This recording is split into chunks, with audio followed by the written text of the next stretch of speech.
It's another Sunday, Who Viewers. It is good to see you. Welcome back to Who's Views. Yes, it's headlines. How are you? Big show for Sunday, the 9th of August, 2026. 9th of August already, everyone. It'll soon be that time.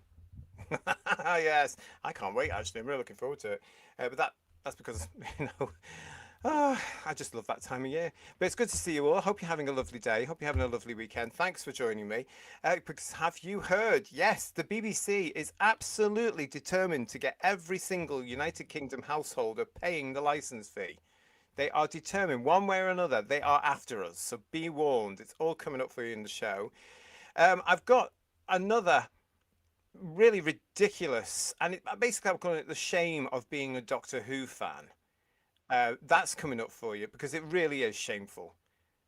So that's coming up. And we're going to be looking about Chris Chibnall, of course, has been talking this week. And in an interview this week on another podcast, he's talked about the future of Doctor Who.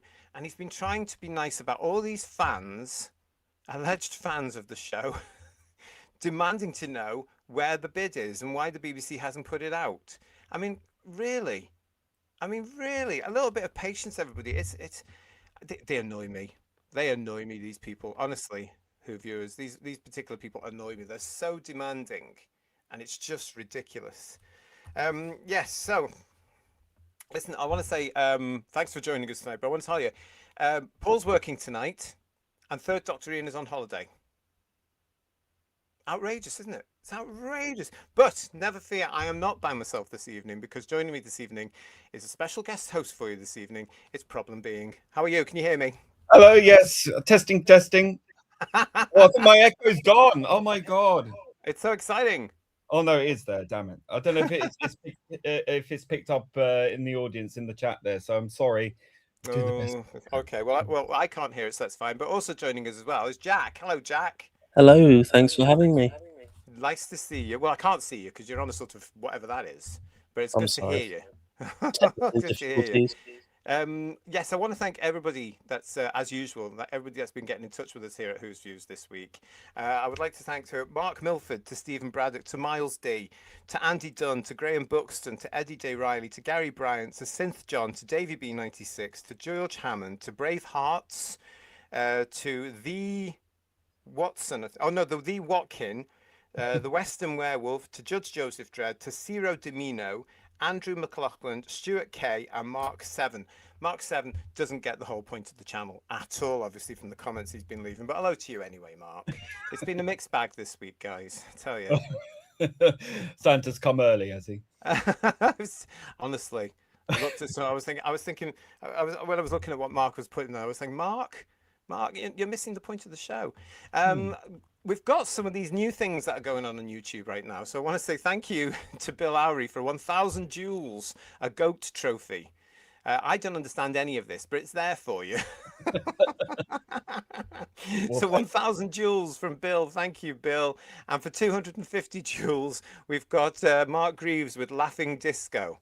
Now I would imagine they come up on the YouTube, guys. I've never. It's all new to me. When Yes. did this start happening? Recently, I believe. Can we just leave things alone for a minute, YouTube? I mean, it's this, that, likes are there, dislikes are gone. Now you've got hyping, and now you've got jewels. Yeah, I know. Oh, hang on. I'm just going to try and find out what these dual things are. Let's just do that. I did put that on mute, but it's come through. So let's have a look. I can't see them on the StreamYard because it just. But we'll take them. We'll take them. Yeah. Yeah. I'm going to see if it's a little. Is it a little graphic, guys? You can let me know. Is it a little graphic there that comes up? Let's see if I can see it. No, it doesn't. It just says Laughing Disco. I don't understand any of it. It's way beyond me, Lee. Honestly, way beyond me. But thank you very much for that. Yes, totally. And we've also got 1,000 jewels. We've also got Funky coming in with a goat trophy as well. So thank you so much for that. I honestly can't keep up. I'm just with trying to think what a goat trophy would look like. It's something the Ayatollah would like. I don't know. Oh, I have no idea. Possibly try and cook it. Doctor Who Universe is with us saying, looking forward to the embarrassing Doctor Who fans bit. There's a surplus of those. This one is absolutely outrageous, Doctor Who Universe. I was mortified when I saw this one. Adrian James is with us. Hello to you. John Mason, hiya, mate. Stephen O'Neill is with us as well. Hello. And Digital Pollution in there too. Good to see you. Legion of James, hello, mate. Thank you very much for being in the chat with us. Hope you are well. Georgia Donald, can you turn your sound up, JT? No, I can't. It's full. What's wrong with my sound? Oh dear. It's all Oh, gone a bit Pete Tong, hasn't it? already. It's not us. It's StreamYard. It's the platform we're using. Because nothing has changed. Everything's connected as usual. So sorry, no, there's nothing I can do. It's me. I've turned up. It's caused all of this. Yeah. There's nothing I can do about it. Everything is exactly the same way it is. StreamYard has gone through a little bit of an upgrade or whatever they call it. Nothing Oh, to well, do with nothing it. will work then. Yep, the mic is still look. The mic is still here, exactly where it always is. Nothing's changed. The settings haven't changed. So sorry, I don't know what's happening. If you can't hear me, but lots of people saying there's nothing wrong with the sound. That's good. So that's good. I Okay, don't know good. what's happened. Sorry about the sound if it is messed up where you are, and glad that it's working for everyone else. Matt Enspiel, nice to see you. John Mason is saying about about Third Doctor Ian and Paul part timers. Oh, bless them. Can't even call them weekenders. It's the weekend. They're having a lovely time, honestly. Except for Paul, who's slightly stressed in Edinburgh because it is the Fringe Festival there, and that's where he's involved in. He's doing a show up there. Hello, John Pope. How are you? Sheila be in the devotions. It's good to see you, and FJ Canal too. Matt the Silent is with us. Mecronon. Lots of you with us tonight. Thank you for joining us. Jason G as well. Good evening. You are both able to. Evening to you both. Are you able to recreate the Tangent Twins? I don't think so. Digby's there. Hello, Digby. Hope you are well. Hope you've had a nice few weeks as well. And Randy Howell is saying good afternoon. Well, good afternoon to you. Good evening from where we are, of course. It's 8 minutes past 8 here in the UK. In the evening, but nice to see you, Randy Howell. And can I just say a big hello and to everybody that's joined us and subscribed this week to the channel. I really appreciate it. Thank you very much. Welcome to Who's Views. And yes, lots on our playlist for you to have a look at. So I hope you enjoyed looking at our back catalogue because there's a lot of nonsense there for you. Apparently we're too loud. I tried turning mine down, so I don't know if Jack wants to try turning his down. Maybe that will help. I don't know. This platform, honestly. Listen, we've got Bill Lowry saying to us here, JT, I have no idea either, but the jewels run out on the 31st of August, so I thought I'd best use them. Yes, fantastic. Spend your goats here. That's what I said. If you've got those glittering jewels, press the button. I don't know. I don't know what they're for. But they are there. I know they're there. These things come along from YouTube every now and then, don't they? Yeah, and I've never understood it. So what's it for? Yeah. It's another one of their little things, but there you are. They just happen. I can't leave anything alone. Matt the Silent is saying, Whose Views? How would you feel about short, silent AI film of Jodie? Something better than the BBC's work with her? No. Matt, I've said to you several times, and we will continue to agree to disagree on this. I do not want a female doctor. I will not recognise them. And for me, Jodie Whittaker is not the doctor, and no other female can be, because for me, the character of the doctor is a male. Always was through 26 years of Superior Time Travel telly. They've only done it in the version that's just ended purely for DEI reasons, which is completely the wrong reason to do anything, as we now know. And it's been proved time and time again in the last couple of months. We've always known. Yeah. So, Matt, no, I'm not interested. I'm really not interested. I wouldn't watch. Especially not her. Especially. I don't rate her as an actress at all. You know, I've told the story, haven't I, PB? But years ago, I went to see her in a play, and I remember saying to my friend at the play, I said to her, "Who told her she could act?" And this is years before Doctor Who. And then I come away with it saying the scenery had more ability than she did. Cutting. So I remember the scenery. Yeah. Well, yeah. I mean, even the scenery, she's not that impressive. Let's be honest. No. Canuck Guy, nice to see you. And Mark Greaves, thank you for your super chat. By sending Jewel, probably sold my soul to the BBC. They are out to get us. Stay with me in this channel because we're going to be looking at that. I swear.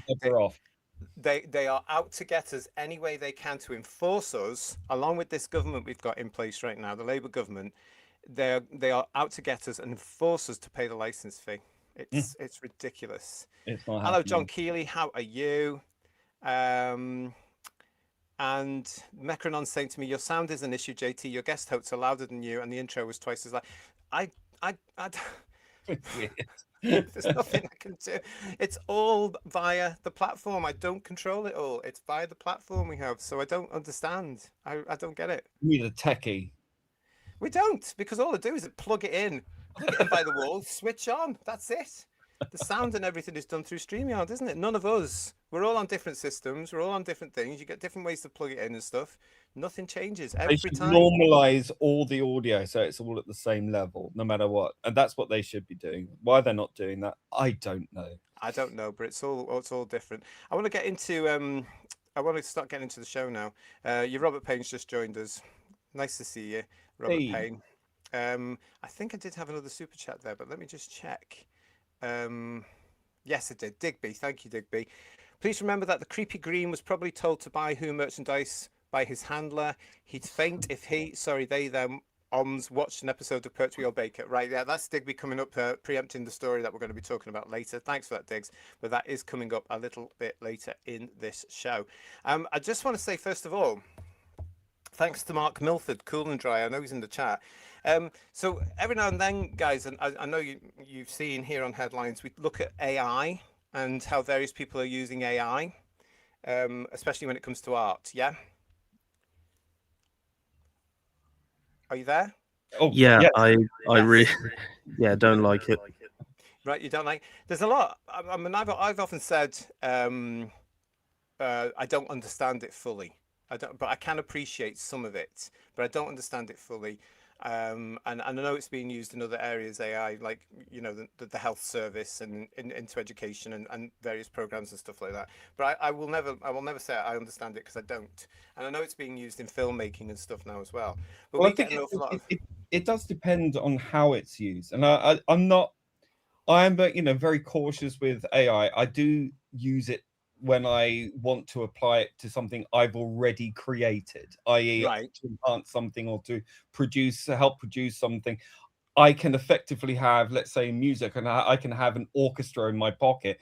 I don't need to go down to Abbey Road Studio and spend hundreds of thousands of pounds to have a full orchestration. So in terms of things like that, it's a mini producer in your pocket. When it Yeah. comes to visual arts, I think when you look at people like Daryl Joyce, who uses his own artwork and then uses AI to animate that, I think that is a legitimate use of AI. I think it's how you use it as a tool in the toolbox rather than making it do everything for you. That's the I think thing, it's isn't a it? fine Yeah. balance. But you can't put the genie back in the bottle. It's going to be there anyway. Yes. And I mean, we were all complaining about digital TV that was going to ruin TV. We're talking about how, let's say, VHS Betamax, which is better. Synthesizing music was criticized for being not real MIDI music, using drum machines and things. It was I all think I think this is worse though, like significantly. I mean, you're looking at something which can learn, grow, and dare I say, overtake us one day. Well, yeah, but I won't be around to deal with that. So that's somebody else's problem. Oh well, thanks. That's like what Well, you everyone might not be tells me. either. No, you might not. Don't assume. You might not be either. That's the thing. It Fingers might not be crossed. your generation that's to deal with it. It could be anything else. You just don't know how far it's going to go. But it is here, as PB says, it is here, and there's nothing we can do about it. And it's creeping into everything. But I wanted to say thank you to everybody that sends copies or examples of what they're doing with AI. And Mark, who's in the chat, has done that this week, and he sent us these. So this is an AI version he did of the second version of the Three Doctors cover from the Target book range. So I like the colours. So well done, Mark. That's really, really good. It doesn't capture the Doctors brilliantly for me there, but again, it's from the artwork, I think. But this is the thing when it comes to these AIs. Sometimes they capture the format, sometimes they don't. Or rather the images. Do you know what I mean? Hello? Am I on my own now? Am I? I don't know what's happening. We've got another piece. I'll carry on. For another piece from Mark. Here we go. We've got this one from you as well. I like the Sea Devil on this, Mark. Very interesting. Thank you very much for that. Lovely. And then what we've got here as well, that Mark has tried it out as a t-shirt. Yeah, and this is the other thing that gets me about this. The AI, I don't know, it's very, very strange, this whole thing about AI, because you can actually put it onto somebody, so there it is with that's not obviously Peter Davison wearing it, but this is very strange, all this sort of stuff for me. It's also happened, he's also played around with some AI on these models here. So we've got these models. That stained glass logo on the left hand side works really well, I think. Very nice.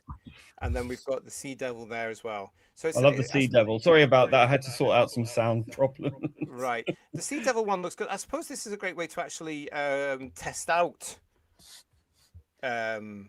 designs as well, really. So I think the Sea Devil one looks really good. That's a nice t-shirt. Look, we can see, I mean, it's all model based. So it's all based on either the real image or some artist's rendition of the image. It all's based on actual physical models or not physical models, but generated models from photographs or whatever, or a drawing. So it's all based on modeling. And so it's already there. Some people say, oh, it's stealing. Well, go sampling in music. That's kind of theft, isn't it? There's only so many notes in a song. So that's theft, isn't it? If you can listen to a popular song, it's got the same sort of melody as another song that was very popular. That's theft. So all art is theft. That's what David Bowie said. And if David Bowie says something, we've also got this. So this is Mark again playing around with the cover from the Marvel USA comics. It works quite well actually on this one. Oh wow! That looks quite good. That I like that. It's very dramatic. I love that. Yeah. And I mean, that's the fun of it. You can take something that's two-dimensional and just make it look real, or at least physical in some way. It's really good for that. I don't see a problem with that. It's fun. And he's done a second one for us there, which was the Marvel USA version when they printed the Star Beast, the proper Star Beast, the original Star Beast. Oh, lovely! Look at those. Yeah, those what's it? Wraith Warriors? The Wraith Warriors, yeah. Yeah, they look really cool. The Wraith Warriors, yeah. I mean, it's not quite there yet in terms of absolute accuracy, but I think that with a bit of clever prompting, you can make these things look superb, and he's done a fantastic job with that. That's another art form in itself, getting the prompt to do what you want it to. That's, you have to be very descriptive. You have to have a very clever way with words, I think, in order for it to get what you want. Yeah. People don't. Stephen O'Neill in the chat is saying to us, AI may come in to help with lost stories that may never be recovered. Dick B is saying the comic book stuff does look nice though. Steve Braddock is also saying, oh yeah, I love those comic covers. Yeah. And Leading James, that's the problem with AI. Sometimes it's amazing, other times it's but that's the same with anything. That's the same with anything. You put a song out there. If you choose the wrong producer, it can sound completely naff. If you have a superb producer, it sounds amazing. It's no different. Yeah. But anyway, thanks to Mark for sending those examples in. Keep going with it all. See where you go with it, as a lot of you are doing with the AI and the various art. But keep going. As ever, you can get in touch with us anytime you like, actually, here at Who's Views, at whosviews1@gmail.com. And thank you very much. It does take me a little bit of time to get back in touch with you, but I will get there eventually, I think. John Roberts saying to us, AI is a bit hit and miss. Exactly. Yeah. It's like PB was saying there, it is. But it's there, And it only seems like yesterday that we started talking about this on this channel. So it must be about 2 years ago that we started talking about AI and what it was. And it seems to advance every single day because you're hearing more and more about it. Well, it's there used to be a sort of philosopher out there kind of person called Terence McKenna, and he said that in 2012, information since the dawn of written history over time had doubled and doubled over a certain period of time. So by 2012, it was supposed to get to the point where information was doubling so fast it would start to predate itself, so it would predict itself. And I think Mm. after that period of time, is it quite interesting how information has become so fast and how these things do seem to progress so fast. So I was starting to think, well, maybe he had a point. Maybe information has gotten to the point now where it predicts itself. It's already predestined in a weird way. That's kind of freaky. Yeah, it is. Yeah, yeah. And who knows where it's going to end up? It's just You going to know. continue to build and build and build, isn't it? So there we go. Yeah, yeah. So thanks for that, Mark. Thank you very much. I also want to say thank you to Graham Buxton, who's been out and about this week. Now, Graham has taken some photographs. He's been at an event this week in the Midlands. He's also been doing some location scouting as well. He's been going around looking at some what he calls location hopping. Who recognises this? Oh, that's from Image of the Fendal. no. It's the hospital, isn't it? From Oh, from Spearhead from Space. Spearhead yeah. from Space. Yes, absolutely. So thanks for these, Graham. So this, of course, yeah, it was the hospital in Spearhead from Space, but it was all undertook near Evesham, wasn't it? Wood Norton, which was the BBC Engineering College back then. So he's taken a couple of pictures of it. He went to have a look at it. Now this, of course, is a mecca for Doctor Who fans because you can stay here because it's now a hotel. So you can stay here. They are aware of their Doctor Who link and they welcome Doctor Who fans all the time. The biggest pick that will really give it away is this one. Oh, isn't that gorgeous? It's still the Yeah, same, almost exactly the exactly same. the same. It's exactly the same. This is where, of course, the third Doctor gets his shower in the Yeah, but it's episode. tattooed.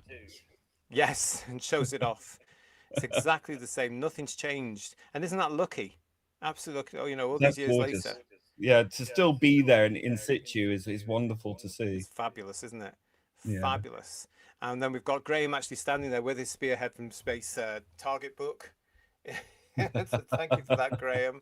I love that. He also saw this.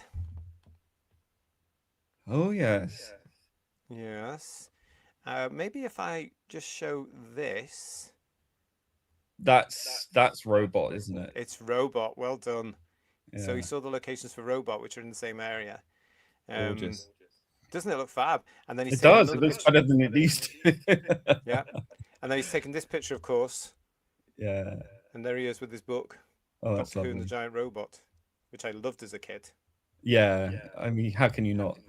Yeah, exactly. It's great, but it's always nice. I like these sort of things where we get people, you know, going out to see places and they'll share it with us. So thanks for that, Graham. That's very good of you, and I hope you've had a lovely weekend or the last few days, because yeah, you had great weather for it as well, didn't you? So well done, you.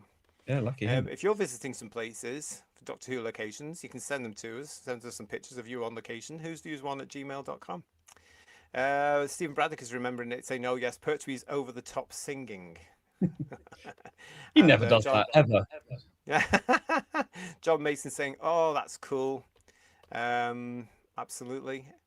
Hello, Margie75. How are you? And Terry Leptel. Hello, Terry Leptel. If I stayed there, I'd mooch around pretending to be Channing with his boggly autumn face.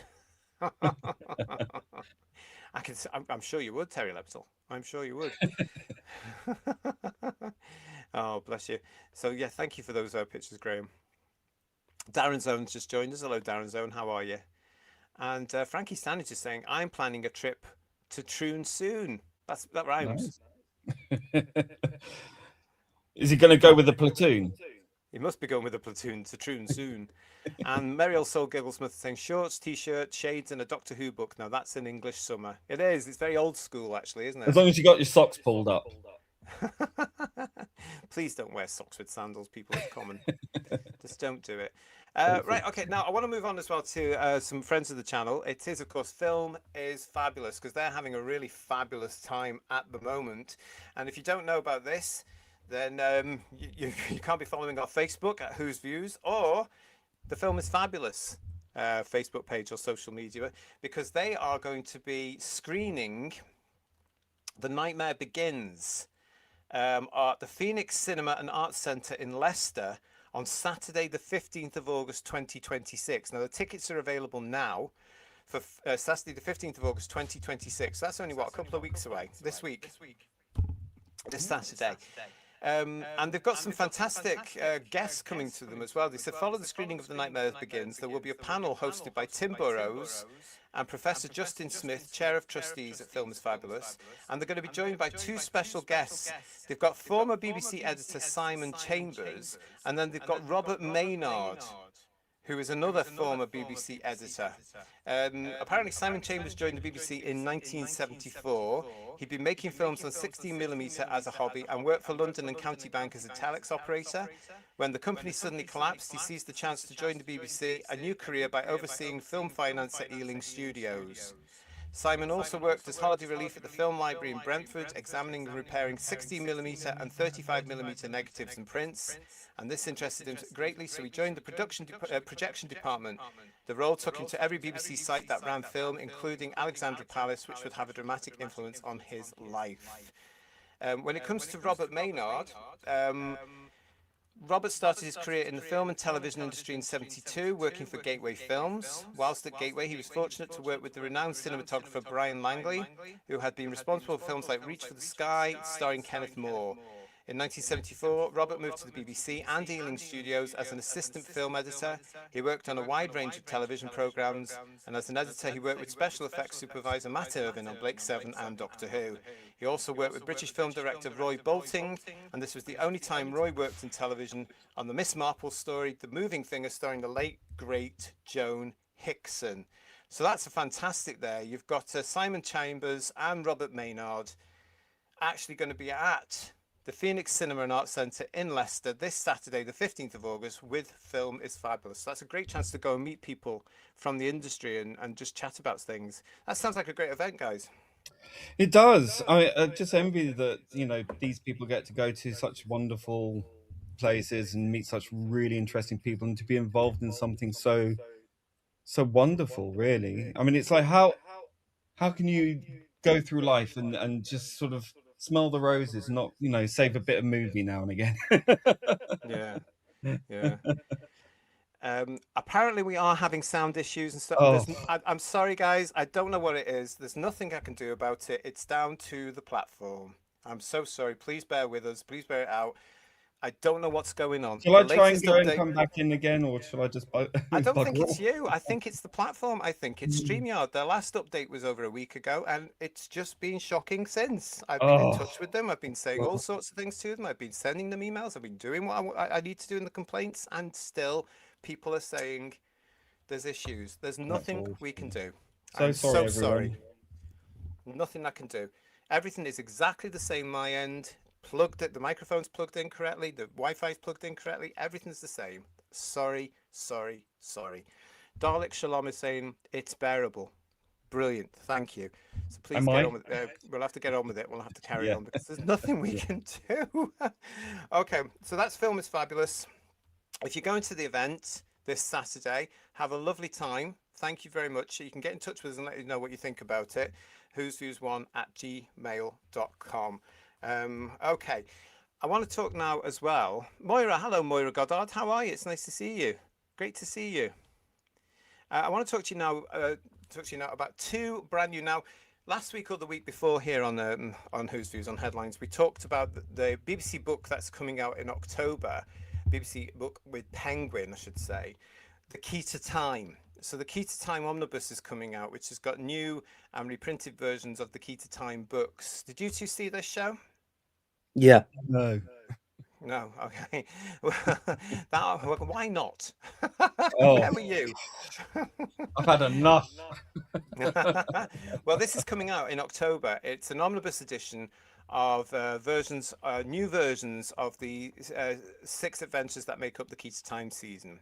And it's going to be in hardback. It's available to pre-order for you now on all the usual websites. And it's coming out at, I think it was £22 hardback coming out. And it's got that naff cover on it. Yeah. So it's got a very bizarre cover on. We talked about that. Yeah, it's weird, isn't it? It's it's one of these arty-farty things where they're trying to be Japanese or something, I reckon. It's not a bad cover. It's just not very Doctor Who. No, it doesn't scream Doctor. I said at the time, had they actually put Tom on the cover with Mary and done Mm. something a little bit more interesting, it might grab the attention of people who will just walk past it, because even the logo is the landscape version of the logo rather than the Mm. stacked version. So Well, you you could have could you could have miss gone it. really quite interesting using the sort of squareness of the diamond logo and make that part of the key to time. There's loads of things you can do. Yeah, loads of things you can do, but they didn't. Anyway, so No. that's that book coming out this week. However, it's come to my attention that there are two more hardback books coming out for you. Ooh. Now, this might be of interest to some of you as well. Now, this is something that's totally, as far as I'm concerned, way out of the park, because I just thought, where's this coming from? Wow, what's going on? Now, these are due in early 2027, and they're these. You've got The Vampire Mutation, the Lost Classic by Terrance Dicks, which is written by Steve Cole. Oh And then my you've word. got The Six Doctors, Terrance Dicks, written by Simon Guerrier.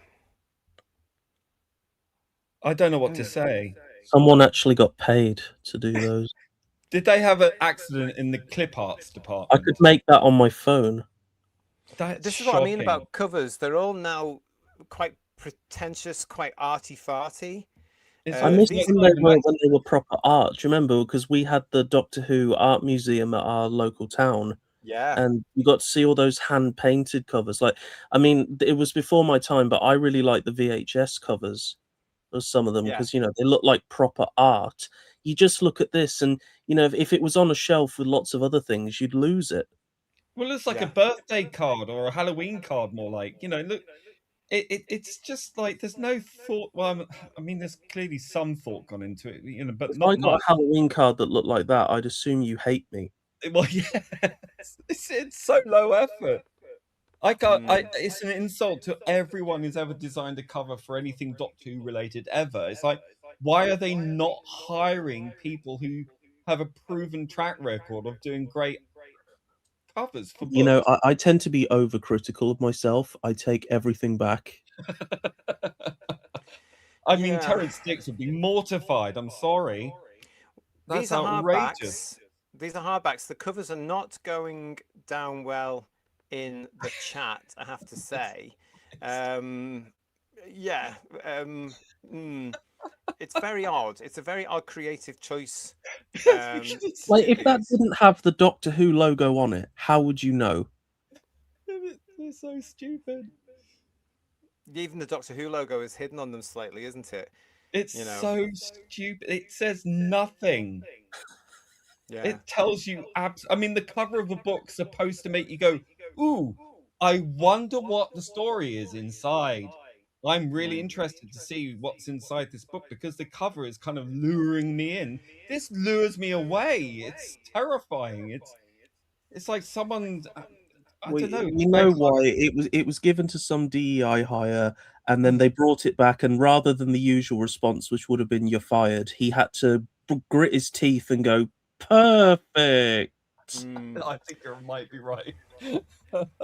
Well, what gets me about this as well is these have come from out of the blue with these covers. Now, again, I think there's a sort of element of, because these are different novels, and I'll go through what these novels are in a second with you. Because these are different novels, they're targeting specifically, I think, a particular part of the Doctor Who fandom, which is my part, my age group.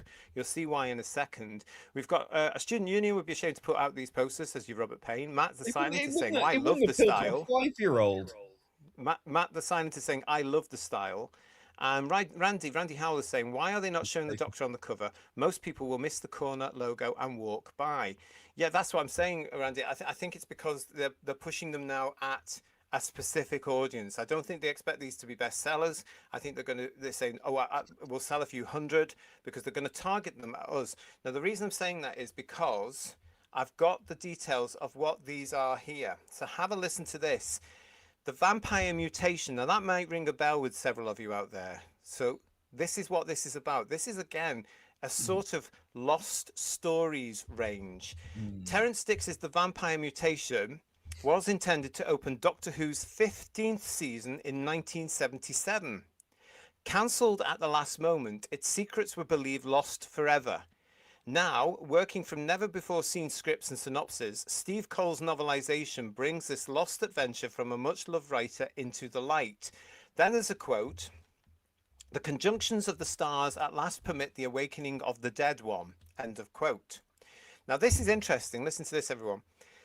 Summoned by the White Guardian to a domain outside time and space, the Doctor learns that the linchpin of the cosmos, the time key, has been stolen. He must recover its 6 components before a great darkness smothers the universe. The first fragment draws the TARDIS to a remote, mist-choked planet. Captured by terrified locals, Leela hears tell of night creatures that drink the blood of their victims, while the Doctor falls prey to the sinister Council of Seven. Who are the Witch Lords? What is the terrible significance of the 1,000-year Sabbath? With the world on the brink of catastrophe, will the vampire mutation thwart the Doctor's quest for the time key before it's even begun? Well, it's basically like you can tell lots of it was reused for State of Decay, but it's like Yes. the key to time before the key to time. So was the key to time going to be one story, a bit like Keys of Marinus, where every episode was a different setting? It was always, as I understand it from Mr. Williams, it was always the plan to have the whole season based on the key to time. So this was actually, you're right, this evolved eventually a couple of years later into State of Decay. So this wouldn't have been a script that was delivered. This would have been the outlay. You know, this would have been the proof. This is the idea. That's what I'm trying to say. This is Well, the idea. how much of the script was actually Terrence Dicks that survived all this, and how much is assumptions based on these outlines? Yeah, exactly. This is what I'd like to know, because I remember Uncle Terry once talking at a convention many, many moons ago now about this vampire story that he had an idea for. The production office were, yes, we can do this. And then the BBC head of drama said, no, you've got to stop because we've got this big budget BBC drama of Dracula coming. So you can't do a Doctor Who at the same time.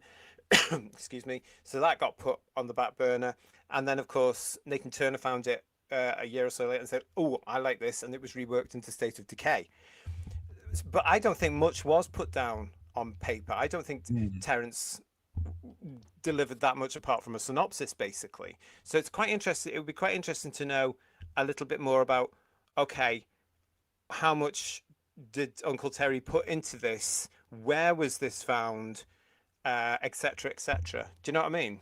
Yeah, I think if they did a special edition or something with a better cover, put some pages of, or have a sequence of pages of whatever reference they had, put it as a sort of pictorial kind of pictorial reference, so you can put it in the back in the appendix, like where it's got uh, photos or screenshots of these pages that have been written by Terrence Dicks. I want to see the evidence. Yeah, I want to see it. yeah, it's very interesting. Now, these are hardback books. So this one will be released on March the 4th, 2027, with a recommended retail price of £20.90. Yeah. Yeah. Yeah. £20.90 for that. Books are getting Okay. crazy expensive. Yeah, I'm going to move on to the other one we've got here, which is the Six Doctors. Now, again, this is something that I think is aimed at my age group, because we will remember as Six Doctors by Robert Holmes.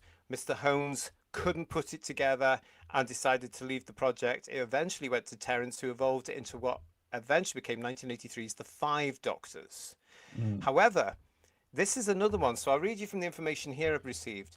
Based on a newly discovered script and treatment by Terence Dicks, perhaps the most beloved Doctor Who author of them all, Simon Guerrier's novelization of The Six Doctors reveals the original conception of the Five Doctors and is a radically different take on one of the most celebrated Doctor Who adventures ever told. Then there's a quote: "Play the game, Doctor. Destroy your other selves." End of quote. Story synopsis. Fireballs tear through time and space. Each one hunts down a different incarnation of the Doctor, ready to erase him in an instant. But one Doctor is offered a terrible alternative. He can not only survive, but he could live forever if he agrees to help destroy his other selves. One doctor, one timeline, one victor. The fourth Doctor would usually refuse without hesitation, but after escaping E-space, he feels his life running out and knows he is nearing the end of his time. With nothing to lose, he accepts his role in the deadliest game of all. So that sounds like a season 18 finale, doesn't it? Sounds like the way to bow out, doesn't it? Don't you think? Like instead of Legopolis? Well, it's got all the other Doctors in it. So this looks like it was It's from the an idea fourth Terence Doctor. had for the 1983 special. But this is like featuring the fourth Doctor primarily. Yes. That's weird. Yes. And this is all Yes. newly turned up magically somehow. Yes. Was it left under a coffee table? What happened? This is the question, because I've never heard of this particular one. As I No. said just there, we all knew about the Robert Holmes version of the Sixth Doctor, which was a fake First Doctor in there, But didn't you know, Terence who was Dicks, doing them. didn't Uncle Terry, didn't he write the five Doctors on the back of a matchbox in like 5 minutes? Who? Terence? No, God, no. He was stressed to hell with it. Well, he was, because it was meant to be written by somebody else, wasn't it, originally? And then he sort of, Five Doctors, as I say, was supposed to be Robert Holmes. yeah, Robert Holmes. So he had to sort of tackle it in a very short amount of He time. had to walk away from it because the players were changing constantly due to actor Yeah. availability. So he walked away, but his concept was basically the Six Doctors, and the Sixth Doctor was an imposter First Doctor. Yeah. Right. So Yes. that was the example. So this is a completely different. Is that like a sort of Valiard type figure? Well, no. According to this would have been about some baddie telling the Fourth Doctor he has to go and destroy his other selves in order to survive. Oh God, you don't think they'll make it the Ruth Doctor, do you? Don't. No. This is coming way before all that. This is coming. No, way I mean before like the I writer mean, who's the novel now. the novelist. No, current I don't day think novel. so. I don't think it's anything to do. I think they're keeping it within that thing. I don't think it's anything to do with the modern stuff at all. Give me a heart attack But it says the Fourth Doctor would usually refuse without hesitation, but after escaping E-space, he feels his life running out and he knows he's nearing the end of his time. With nothing to lose, he accepts the role in the deadliest game of all. So yeah, I mean, this is a completely different story to what became the Five Doctors. I'm very interested to know more about this, how it's Yeah. where it was found, how it's been developed. You know, because I don't recall Terence Dicks. Do you in the chat? I never recall Terence Dicks ever mentioning this version of his script. It's new to me. Yeah. New to me. Yeah. I mean, Yeah. I knew that State of Decay was borrowed from a story that was never made, so I knew about that.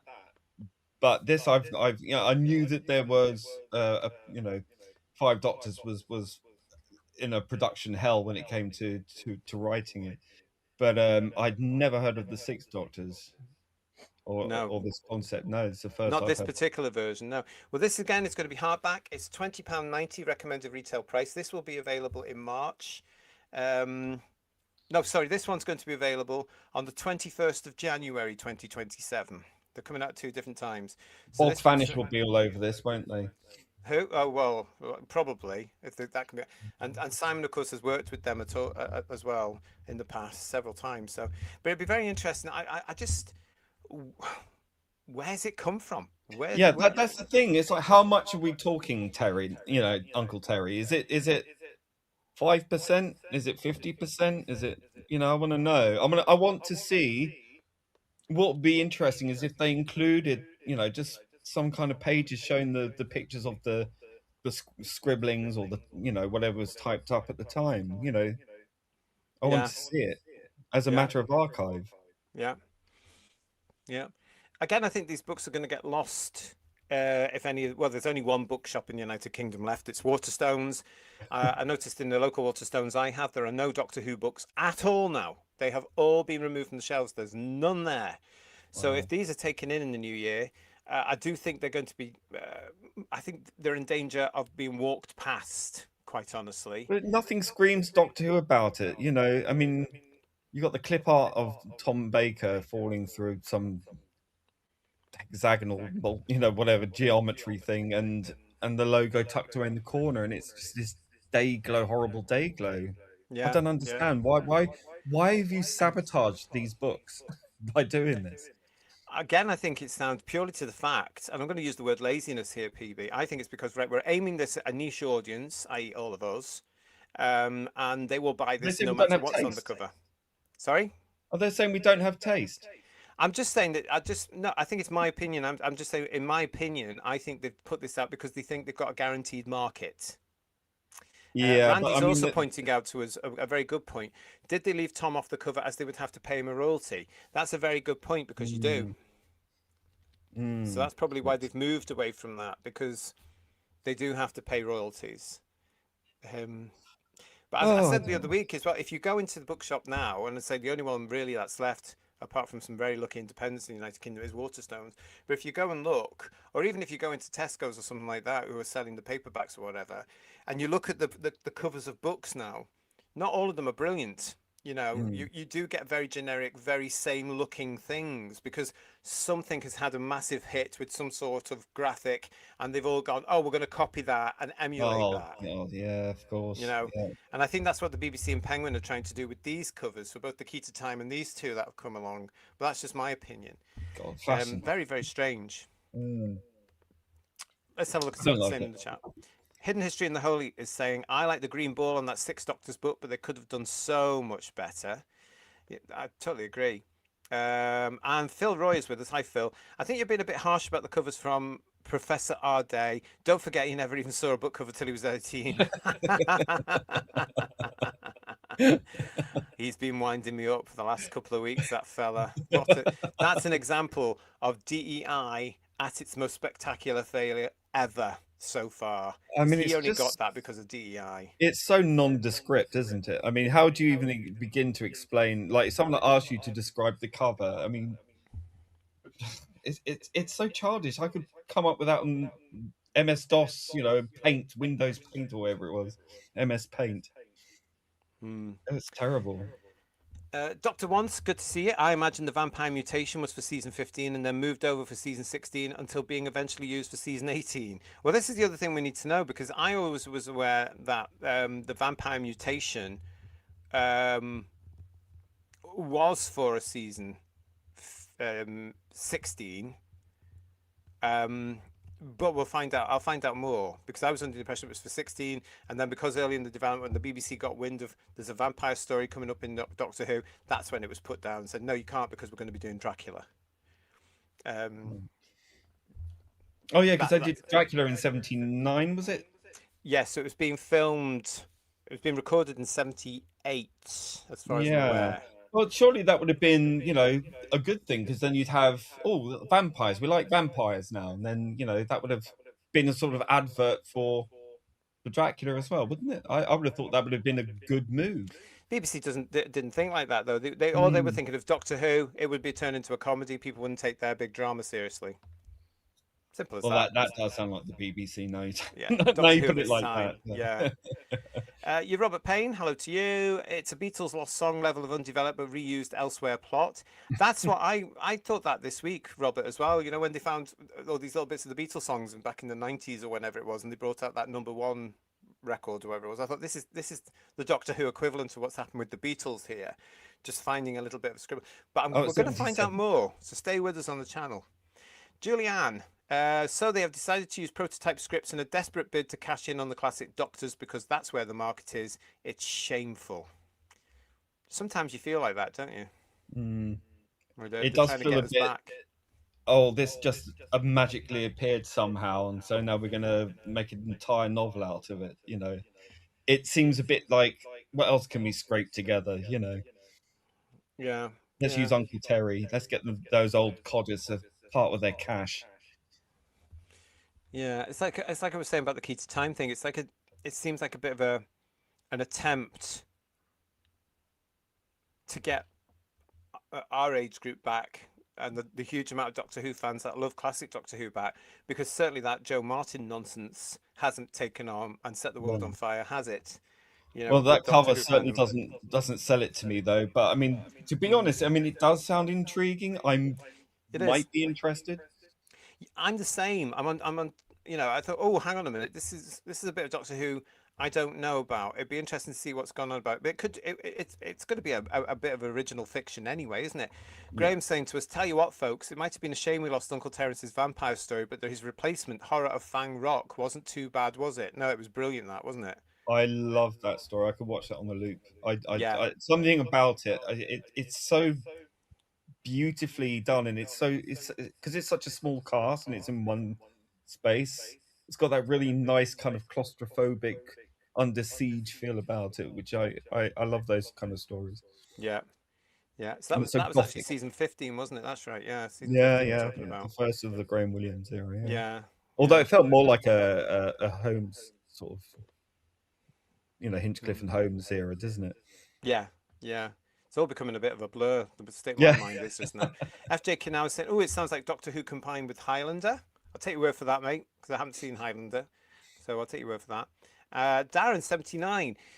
Terence said he could imagine that the fourth Doctor would consider the option. Unlike Davison, the book description comes across as hyperbole of what Dick said. Now that's the other thing, isn't it? Because remember, in the original draft of the Five Doctors, it was the Tom Doctor that went to Gallifrey, Mm. and then when Tom pulled out and said, "No, I'm not doing this," Terence rejigged it so that Peter's Doctor went to Gallifrey, which actually at the time made more sense because Peter was at that point the current Doctor. He was Yeah. the gaffer. He was the Yeah. star of the show, even though we had the other two in it. You know? I can imagine it. To be honest with you, I think with Tom there, I think the it might have been a bit unfair in some of the other bods. Oh yeah, Frankly, yeah, yeah. he was Well, it stolen happened the again show. in '96, didn't it? In '96, when the TV movie came along, everybody, the BBC wanted Tom in it rather than Sylvester, because Mm, to the BBC, it was always Tom who was the Doctor yeah, in the eyes of the public. very much so. But I'm Yeah, glad that they didn't do that because the content. I mean, it's we think it's bad now. How bad could it have been if that went ahead? yeah, exactly. Yeah, and thanks to Phil who put his foot down on that and said, no, no, it's got to be McCoy. Yeah. Um, Legion of James, thanks Julianne for your comment. And Legion of James saying to us, I don't know what to think about these books, to be honest. I'm not keen. Horrific covers aside, I do not trust authors at this point not to shoe in current Who nonsense.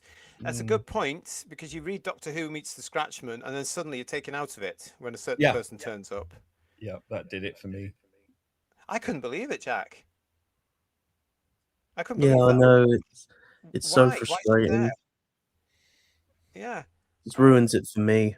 It was like when we were watching the Warriors of the Deep Blu-ray, of and course, you got that. then they started putting, and I spotted it instantly, and I was just looking over, waiting for Lee to suddenly catch on, and yeah, I couldn't get back into the story after that. I'm just like, Yeah. why did? And I was enjoying it so much, Yeah, we put genuinely. it on pause for like an hour, just have a good old rant about it because that's how Yeah, pissed I was. I was so angry because it was so completely unnecessary, and they went out of their way to shoehorn that in by fiddling around and editing in stuff that wasn't there and didn't need to be there.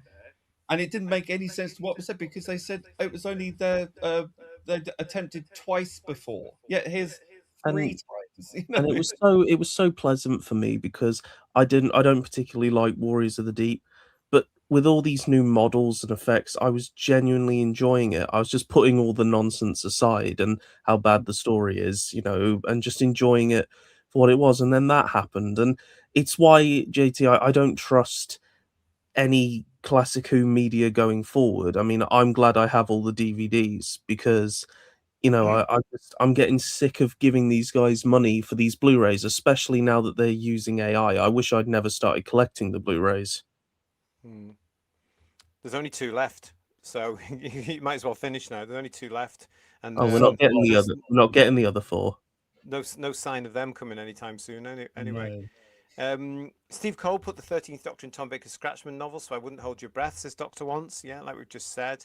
I don't Mhm. understand this either. I don't know why they were doing. It's Steve out of Andrews is sight. saying, It I has knew to there was. be. Sorry, Pebble Bean. Steve Andrews saying to us, I knew there was a sixth Doctor script. Yet that was by Robert Holmes, though. This one's by Terence Dix. So this is something that they're saying has been found. It's a totally different concept to what happened, as I said at the top of this conversation, with the Robert Holmes version, where the first Doctor was the sixth Doctor because it was an imposter. This Mm. is actually revolving around the fourth Doctor, this version. It's a bit dark dimension to me, this one.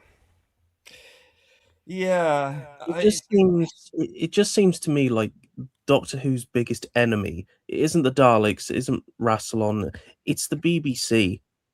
Like they just seem to love sabotaging it at every turn. Like, oh, we can't have vampires because we got another drama doing vampires. It's like, and oh, yeah, this has to change because we don't want it showing up our other stuff. It's like get stuffed. That's what I loved about Verity Lambert. She kind of was like, no, this is Doctor Who, and I don't care what you have to say. This is Doctor Who, and the irony is like now the show is terrible, but it reflects the BBC in every way. Now they don't want to let it go, but when it was actually good, they just couldn't wait to get rid of it. And that's something yeah. that deeply frustrates me. I think a lot of it's generated by spite. They know it's unpopular, but they keep doing it because they just cannot handle being wrong and will never admit that they're in the wrong, and secondly, they just want to stick it to us and get us to pay for it. It's such a weird mentality. Look, we're assuming that they're going to insert something in because they've Yeah, done we it mustn't so do many that. times, Yeah, but we we mustn't we, do we that. have to be aware that give them a fair chance that they might prove us completely wrong and just deliver a great story. Exactly.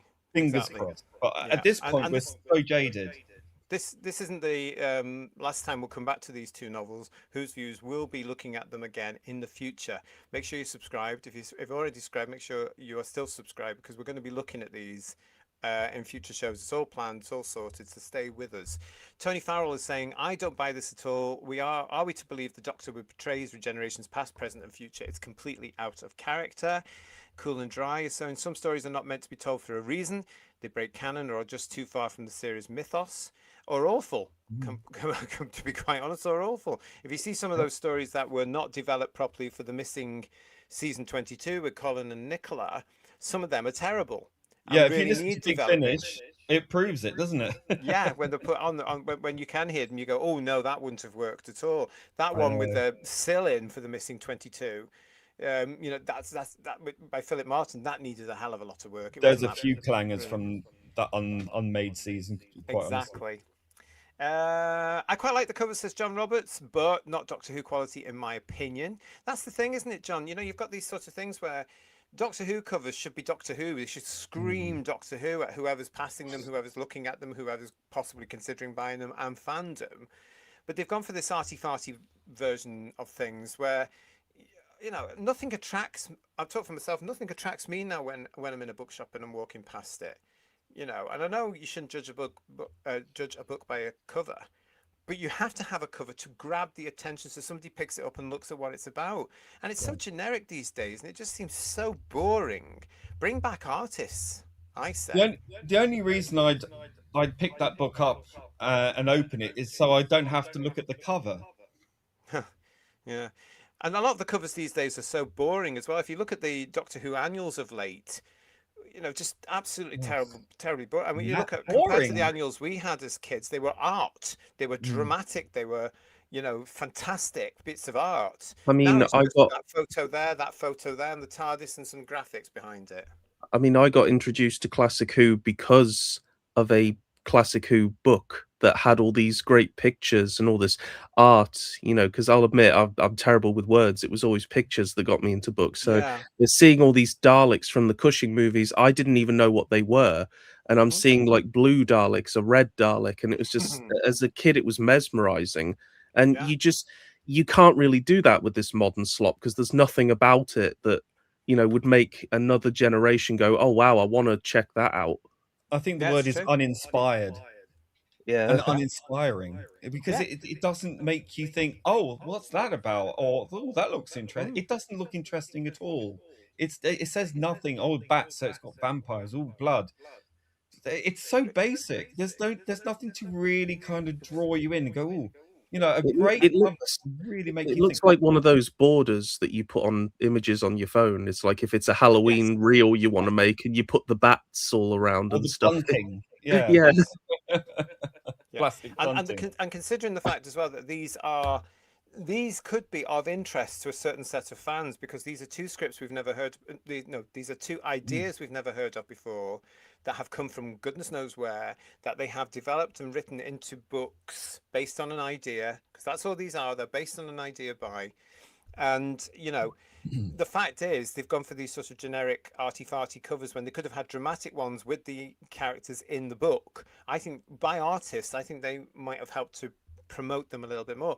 But FJ Canal is saying to us they think we'll buy anything with Doctor Who on it. I was And I just think going to that's the say that. case. That's where we're at now. I think that's exactly Mm. where we're at now. Well, It's sadly, I think a lot of us have proven that we will, and I hold my hand up. I'm guilty.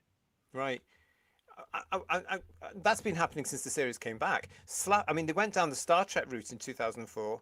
Slap a logo on it, and it'll sell. And Doctor Who bins sold. Small Doctor Who fridges sold. I remember them being Woolies. All these different things sold.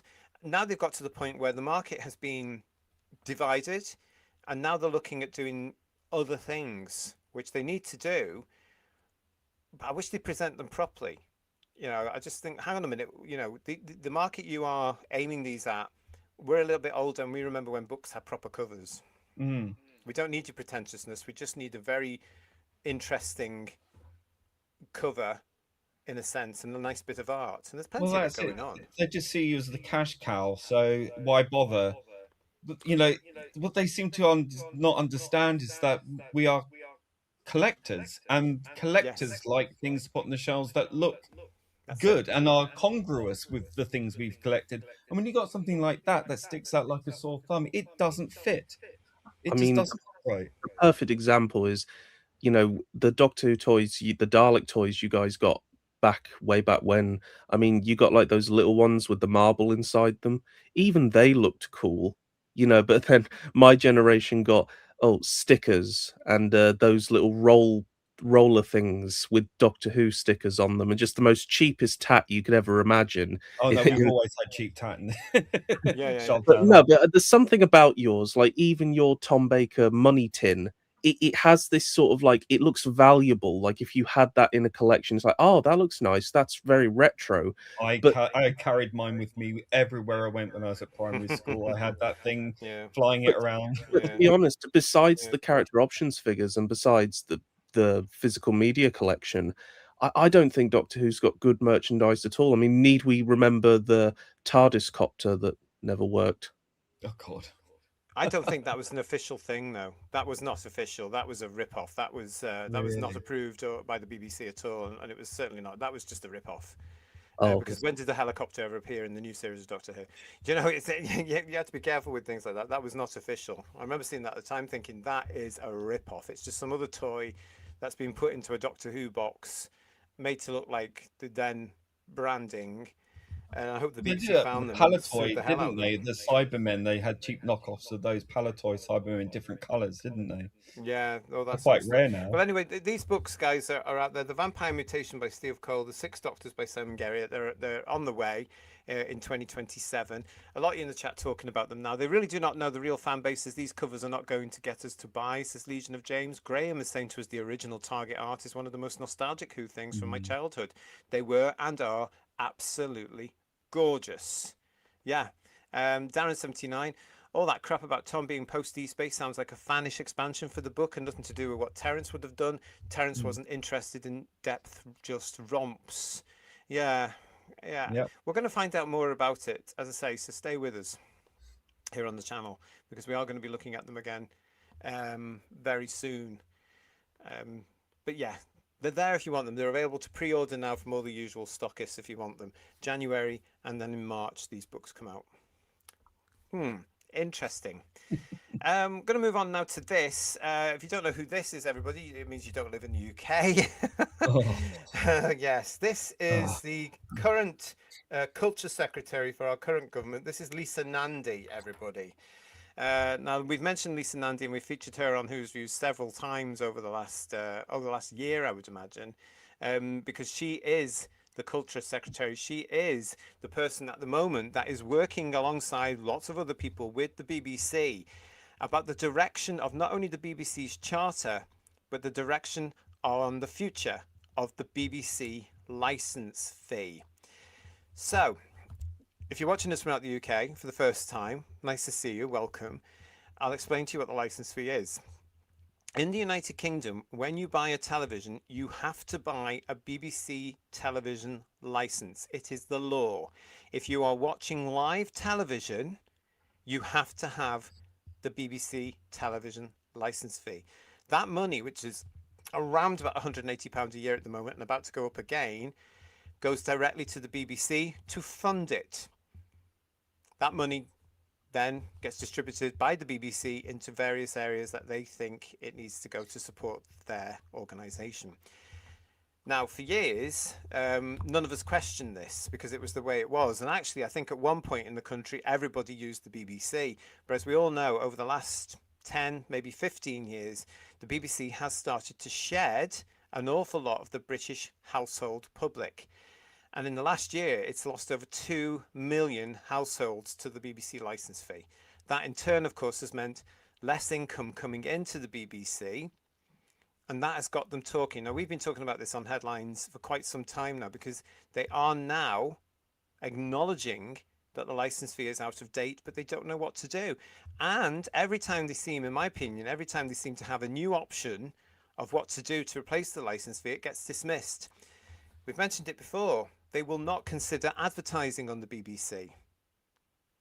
That would be the biggest way for them to start earning big revenue, but they won't do it. The monopoly, of course, is also now under consideration, and this is where Lisa Nandy comes in, because live television can mean anything now, according to the BBC and the Labour government. This is where it starts to get worrying, gentlemen, because they're after YouTube and they're after all your streaming devices. Well, I guess I'll be going outside and living in the woods. Well, that's the thing. And I don't think this is going to work because this week it was in the papers. The TV license rules for Netflix and Disney Plus under Andy Burnham and Lisa Nandy confirmed. Ms. Nandy has floated a range of ways in which the £180 annual fee could be revamped to a more strongly to incorporate the SVODs. Okay. So this is where it's going to get really, really messy, gentlemen, isn't it? So I'm going to read this, okay, and then we'll discuss it. All right? Yeah. Okay, so here we go. So this is from Birmingham Live. TV license fee rules for Netflix and Disney Plus users under Andy Burnham and Lisa Nandy have been confirmed by TV Licensing. Ms. Nandy, reappointed to the Labour Party Culture Secretary by Andy Burnham, has signalled that she backs an expansion of the BBC licence fee to include subscribers to streamers like Netflix, Disney Plus and Prime Video. Ms. Nandy floated a range of ways in which the £180 annual fee could be revamped to more strongly incorporate the SVODs. TV Licensing says in its online guidance, a streaming service is a website or app for watching videos online. Many have on-demand content, so you can choose what to watch. Some also show live TV or events as they happen. You need a TV license for these. Services include YouTube, Netflix, Amazon Prime Video, Now, Sky Go, BBC iPlayer, ITVX and more. Live TV or events can include Champions League, matches or live channels on Amazon Prime Video, the WWE or NFL events on Netflix, news or sports channels on YouTube, or last year's Christmas specials on BBC iPlayer. If you're watching a TV program live on YouTube, Netflix and Amazon Prime Video, you need to be covered by a TV license. You don't need a TV license to watch on-demand programs on YouTube, Netflix and Amazon Prime Video. Your TV license lets you enjoy a huge range of TV. It covers you all. It covers you for all TV channels like the BBC, ITV, Channel 4, You and Dave, and international channels. Paid TV streamers like Sky, Virgin Media, and EETV. Live TV on streaming services like YouTube, Netflix, and Amazon Prime Video, and everything on BBC iPlayer. TV licensing states. This includes recording and downloading on any device. It adds. Miss Nandy suggested to the Culture, Media and Sport Committee for the first time that those who watch both the BBC and streamers could pay the licence fee, while those who only watch the streamers may pay a smaller charge. while there could be targeted concessions for people who need them. The article continues. If the license fee scope expanded, Nandi said there is even potential to cut the cost of the license fee for everybody. She stressed that many ideas remain in play and those she is floating are not a secret plot. We are having an open conversation with the public, Parliament and the BBC about this, she added. TV licensing ads, you could be prosecuted if we find that you have been watching, recording or downloading programmes illegally. The maximum penalty is a £1,000 fine plus any legal costs and or compensation you may be ordered to pay. The maximum fine is £2,000 in Guernsey. We have a database of approximately 31 million licensed and unlicensed addresses. This tells us if your address has a TV license. All our visiting officers have access to this database. This means they can check if you have a license or not. If you tell us that you do not need a TV license, our officers may still visit you to confirm this. We also have a fleet of detector vans that can detect the use of TV receiving equipment at specifically targeted addresses within minutes. If you Yeah. don't have a TV license, it won't take us long to find you. They are trying to intimidate us again. This is the British Broadcasting Corporation. They have lost the monopoly. They have lost their way. They have lost the great British public. And now they are finding ways, along with our useless bloody Labour government, to try and find ways of dictating to us that we have to pay them to watch television. Why can't they, gentlemen, just admit that their day is over and either bring in a subscription service for the BBC or take the bloody advertising? Detector vans. I mean, we know that those things are fake anyway, and I have known that for years. Also, Lisa Nando's, whatever your name is.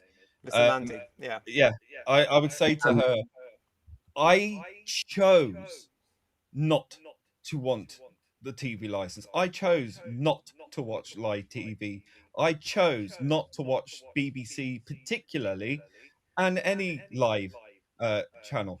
I got rid of Sky, so I didn't have to pay that as well. And do not watch these things. And until YouTubers are paid the same wages as BBC presenters, then I don't see how this is fair competition.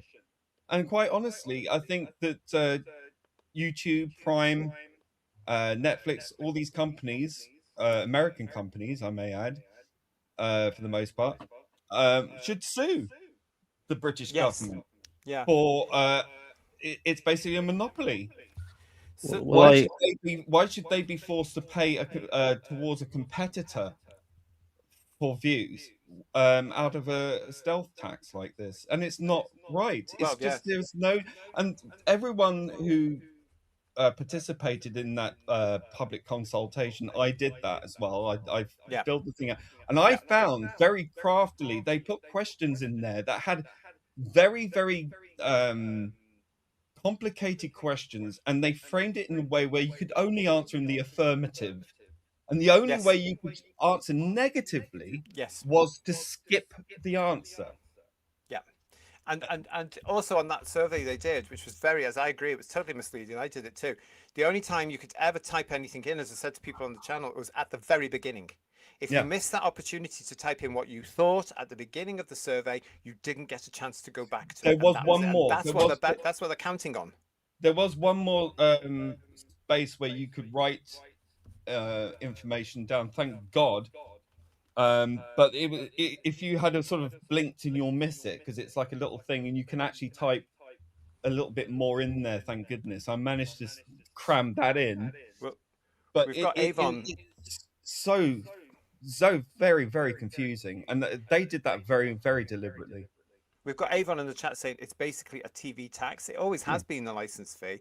And Rick Storm is saying to us, you do not need a TV license to buy a television. It's the other way around, though. When you buy a television, you're supposed to get a TV license because you'll be watching live television. You have to have the TV license to watch anything live. Now, this is what this is about, because the BBC and the Labour government are looking at reclassifying what live television is.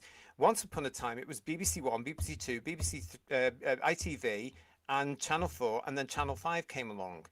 When Sky was introduced under BSB, that was also classed as live television because they were broadcasting live TV, stuff that's real time. Now they're saying because YouTubers do that, because Netflix can do that with certain sporting events, because Amazon Prime can do that with certain things. That's also live television. So you have to have a license fee to access that. This is where it's becoming outrageous. Because Yeah, I'm why would sorry. you want, why is anybody even considering this? Where's our Yeah, freedom of choice? So basically, you will absolutely. pay for Amazon Prime, you will pay for Netflix or Disney or YouTube or whatever it's going to be, or all of them, and you still have to pay the BBC, even if you're not using any of their services. This is It's outrageous. ridiculous. It's outrageous, and it's because they cannot accept accountability for the fact that the reason why people, it's not because TV habits have changed. If you are a free to use service, as in, you know, you have to pay a TV license, but you can still watch it, you know, for free, effectively. Um, you are competing against subscription services that people pay for. People have chosen to watch and pay other companies to watch their content rather than watch things free on the BBC.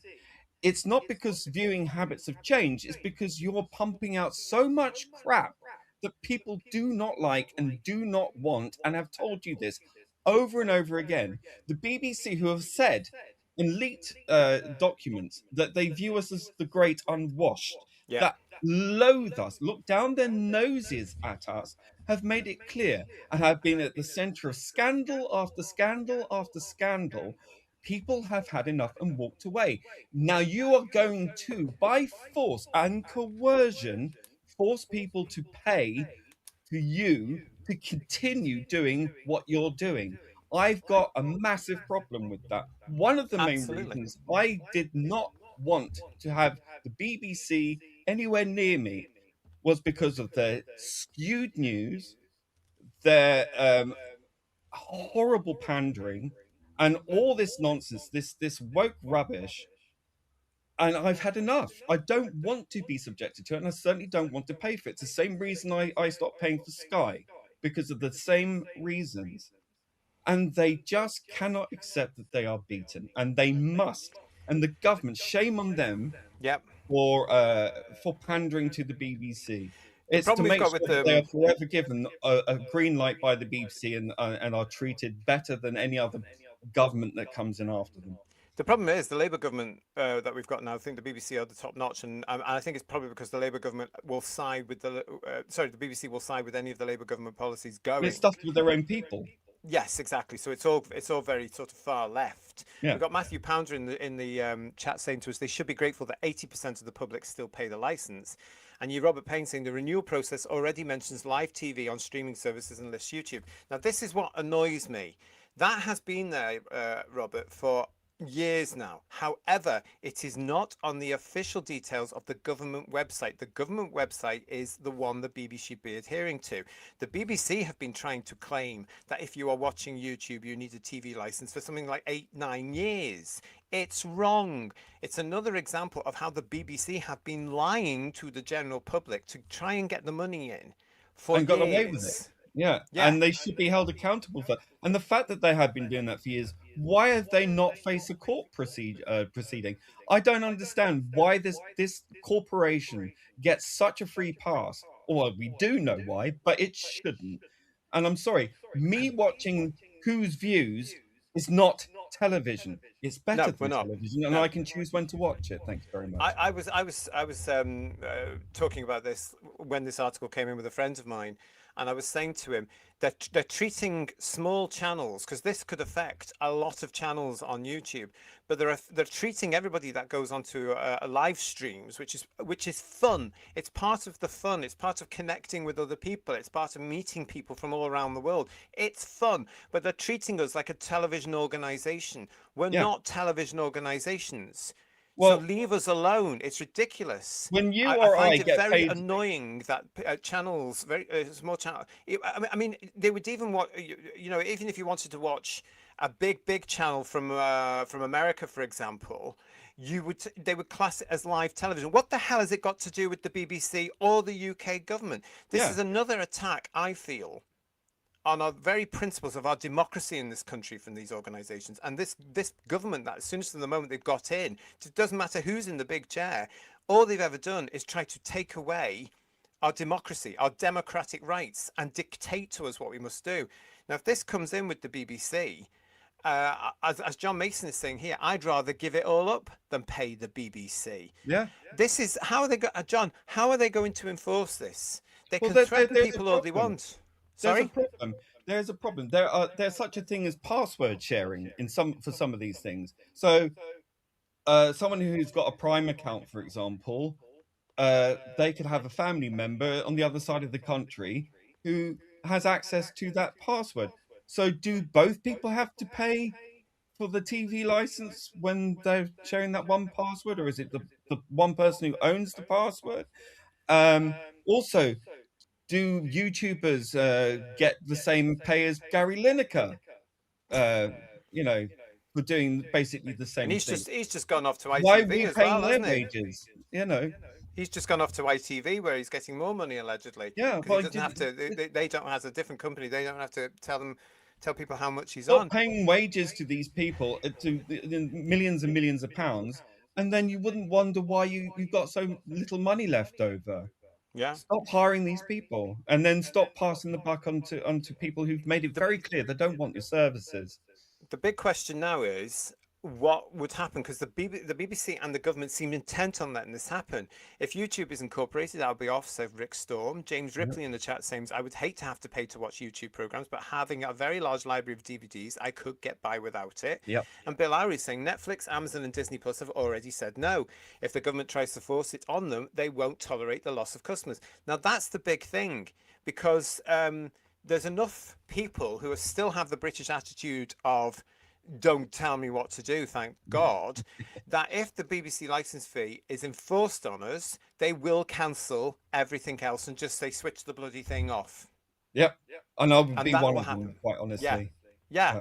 And I think it's absolutely outrageous that this is happening. Graham is saying to us in the chat, I honestly could live without any of these. As long as I've got my DVDs, I'm happy. Mind you, saying that, I'd need YouTube for Who's Views. Digby Strawbridge saying, I'm surprised that the streamers are going along with this. The problem is, Digby, not enough of them are aware, especially those out of the UK.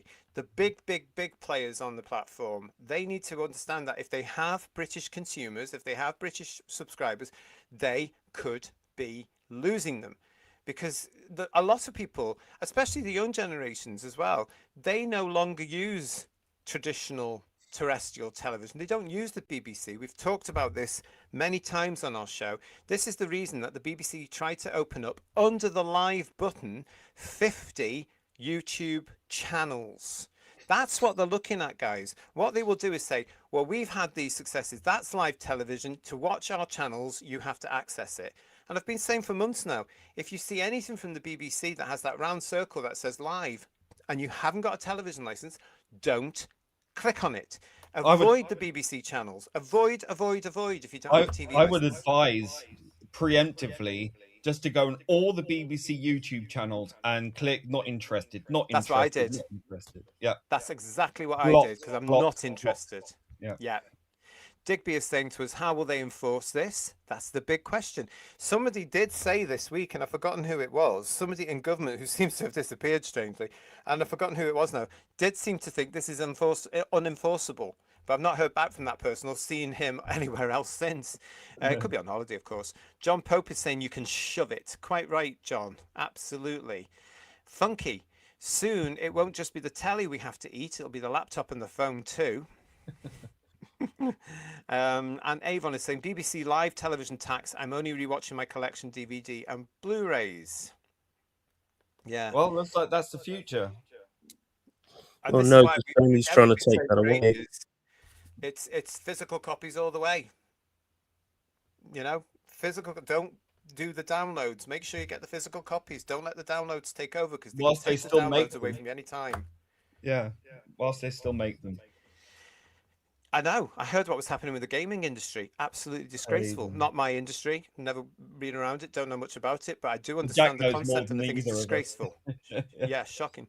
Juliana's saying detector van's my arse. Yeah. And this time, Juliana, have you noticed that they're saying that in the detector vans this time there is the technology to do it? So they've actually been admitting that what they were doing 20, 30 years ago was a lie. Isn't that a privacy concern? I think so. I'm Surely it sorry, should be. you're putting waves or whatever into my house. But again, the problem is with this is that the government will make this lawful. That's what you would call that's a marriage of corporation and state, isn't it? Which is what we used to call fascism back in the day. Yeah, I mean, Quite basically, frankly, what they will do though is that if they decide, well, it looks like this is what they're going to do. Everything has to be provided by law because they're desperate. They are desperate to ensure that the BBC remains in the form it is, and I yeah, don't because it's their understand this propaganda wing. snobbishness. Yeah, it's Sorry, the propaganda wing. That's why. right? But here we go. I mean, you've got this whole thing where the BBC will not adapt, and they will not look at anything else. They have to have the license fee. It has to have the license fee, and that's going to continue. They want that because they know, and we've said this on the channel before, they know that should they go to a subscription service, people will not pay for their service. So what do? They make it that you have to pay. They have to continue the license fee. You have to have that license fee. I think it's absolutely ridiculous. It's so out of date. It's unbelievable. It really is. It's more control. It's control over everybody trying to make money. It's typical of this country. It's not just TV. It's like anything that was once free or free to use or you had access to that didn't have a charge to it. Now everything you have to pay for everything. And this is just another way of getting you to part with even more of your cash. So they'll give you a little bonus, a little bit extra here and there, or a little cut here and a little cut there for you, but then they'll take it with the other hand at twice the value. Again, it's one of these things where I just think I don't want the BBC. I haven't had the BBC for years. I have No, managed quite nicely without any aspect of the BBC in my home. I absolutely. have not bothered with it at all. I don't like the BBC. I will not help to fund it. I will not. I will not do it. And the fact that they're now telling me that because I watch things on YouTube or because I might access Amazon Prime, which I don't include, by the way, government, BBC, as live television, because all I get on there are films. Like the other night, I was watching Air Force One. When was that out? With Harrison Ford? When was that out? That's not live. That's years ago. I've already Yeah, paid my dues for that. I paid to see it at the cinema. I paid for it on DVD. Bugger off. I paid yeah, for it we've given you enough I paid money. for the platform. Yeah, Legion I know. James is saying, how can they do this? Surely the streaming giants will take legal action against this. I really hope so. They need to step in, these big players, and say to the government and the BBC, no, Well, find another way. isn't Apple doing this? They're suing the government for forcing Apple to give them the backdoor key to people's phones or whatever for over privacy concerns, which Are obviously they? affect their name and their reputation. So yeah, I think this is just opening the gates of hell that the government might not fully be aware of what they're going to be facing. Because when you're dealing with huge American corporations, especially Prime, which is $1 trillion organization, I don't think the BBC or the British. I think they've got more money than the BBC and the British government in total. Quite honestly, Probably. I Yeah, think that's yeah, I would think so. a big I would tree think. you're biting This is there. another reason, and I don't understand why the British public haven't really. I think certain things, PB, are always put out in the summer when the British public are on holidays and kids are running Hmm, around and they're not really paying news because traditionally all the news services go down in views during the summer because people are yeah, actually off on holiday and they switch the news off, and then there's a and surge again towards mid-September, October, beginning of October when people are back and they go, I better get back into the real world. And I think this is why this has been put out there this week because I think if the British public, when they get hold of this, I think it's going to be another reason to dislike the Labour government. if that's even possible to hate them anymore. Oh, it But is. It's yeah, going to I get know they much find new worse. ways, don't they? New Yeah. and unique ways to make you just roll your eyes Well, and the, see the, you. the tax Yeah. increases that are on the way, Oh, for example, God. which are going to Mm. happen. Because remember, they're on recess at the moment as well. The blooming, you know. I'd love to know the science that they base We Can Detect Your Stuff on, says Robert Payne. PVFS is saying pay to watch ScrewTube on your phone, really? Yeah, I mean, that's what they're doing, PVFS, because of course they're very aware that many people, not just the young ones, are now using phones and the pads and all this sort of stuff, other technology. It's not just on a television. And the BBC, as Problem Being and as Bedweer have pointed out on this channel before, they have even the ratings now are other appliances, other platforms which get pushed onto the shows. You remember those? So they're desperate to cover those because I fancy buying a phone, and these things aren't cheap these days. These things are horrendously priced. I saw an Yeah. advert the other night, PB, for something like only $59.99 a month. Yeah, it's getting What? crazy. Like you haven't got enough What? subscriptions. I know it's one on top of the other on top.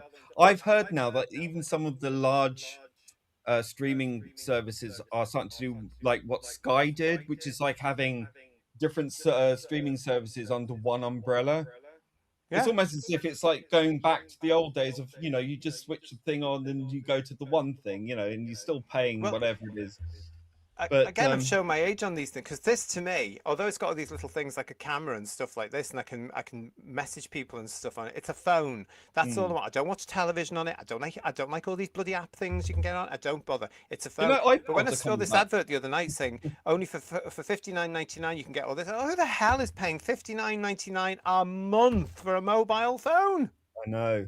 I've heard now that Gen Z are buying old iPods, the old jog wheel, because they want to get off using their phones and go back to just having the music on one piece of kit rather than being distracted constantly. I think Oh. that's great. I think that's great. Well, it's about time that the certain younger generations actually woke up and started to revolt because this is Well, I going to think they affect are. them. I think they're leading the charge. Quite honestly, they Good. seem to be Good. more awake than woke. Let's put it that Well, way. that's brilliant to hear because we need a little bit more rock and roll because they've been taking the pee out of an awful lot. Oh, we've got to do this, we've got to do that. And they've been misled an awful lot. They've been lied to an awful lot. So it's about time they did.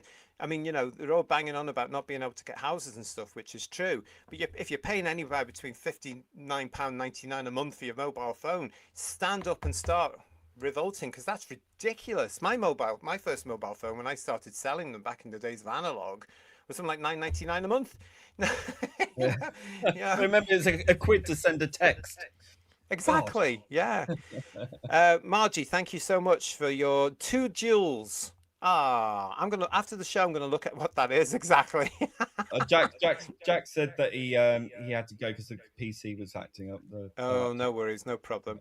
Let's have a look from John. John Roberts. The BBC gets money from adverts on the U channel, so why can't they do this on their main channel? John, it's a question I've been asking myself now for ages. Why can't they? Why is it okay for the subsidiary channels and not okay for the main channel?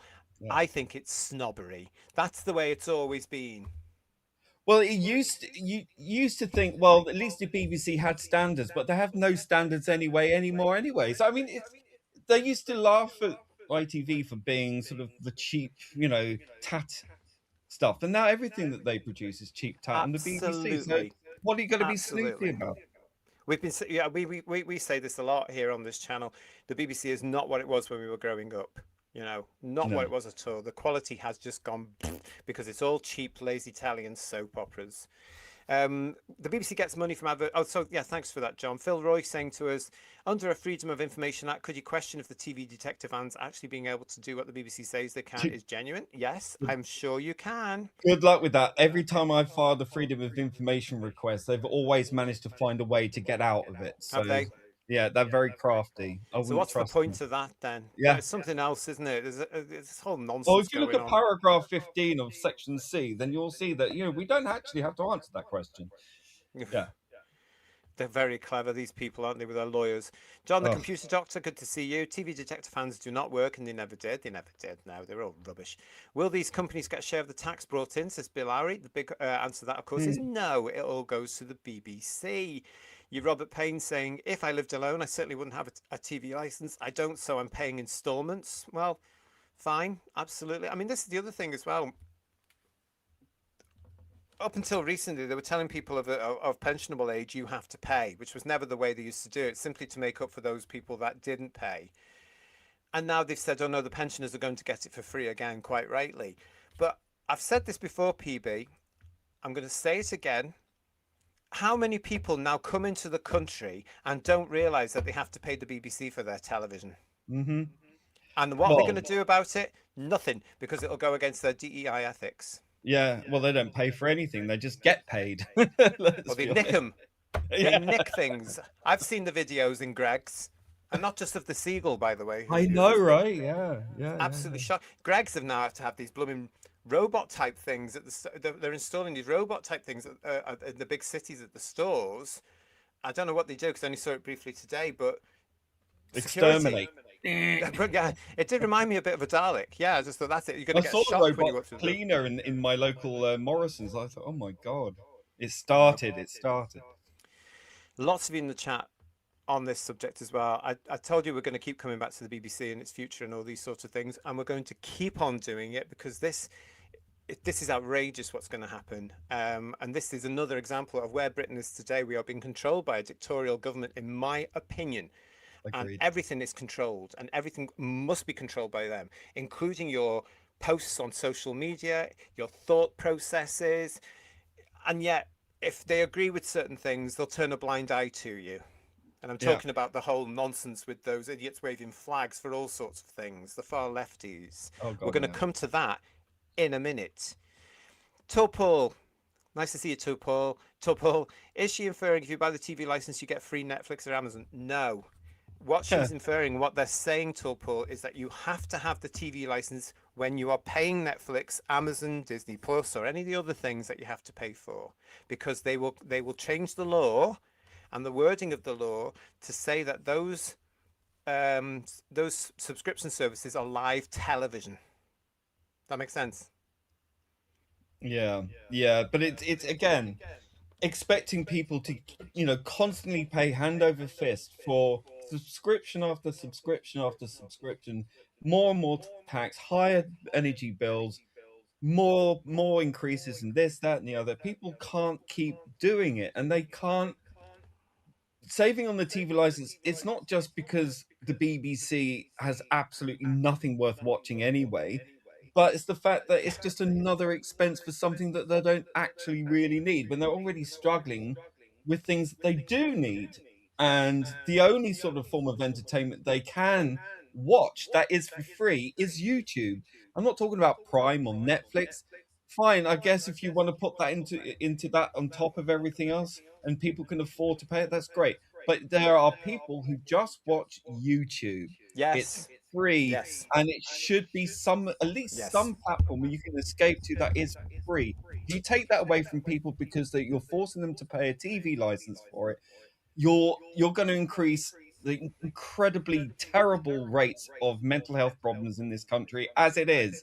It's bad enough, and by taking this away from people or by forcing them to pay a TV license for it and drive people off these platforms, you are increasing that risk.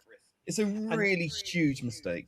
And these companies, including YouTube, of course, are absolutely nothing to do with the BBC. Why are No. we not allowed to have the alternatives? This is the question. There are so many things I would like to say to these people if I was in a room with them around those stupid tables where they're all being very pretentious and high and mighty. Because I want to ask, why do you want us to have the BBC? I don't want it. Where's my Yeah, freedom of choice to be able to say, I don't want the absolutely. BBC? Don't Absolutely. you tell me I have to have it. I don't want it. Exactly.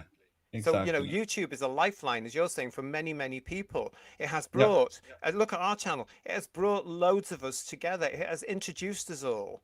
It's Well, they hate wonderful. that. They do hate, I think they do They hate hate that. it. I don't think they like the success of bigger players. I mean, last week we were talking on the show about how YouTube has and Netflix are now beating the BBC for consumer what's the word I'm looking for? Consumer usage. Yeah. you know, and the BBC don't like that, so they have to muscle in on it. And now, why they've muscled in on it, they're saying, "Oh, now we're there. We want that to be classified as live television, so we have to get the money." It's all about money. Again, we're going to come to Chris Chibnall talking about all about money in a minute. But with It's the BBC, money it and is all about control, money because they money want and the easy way control. to fund themselves. It's as But simple as that.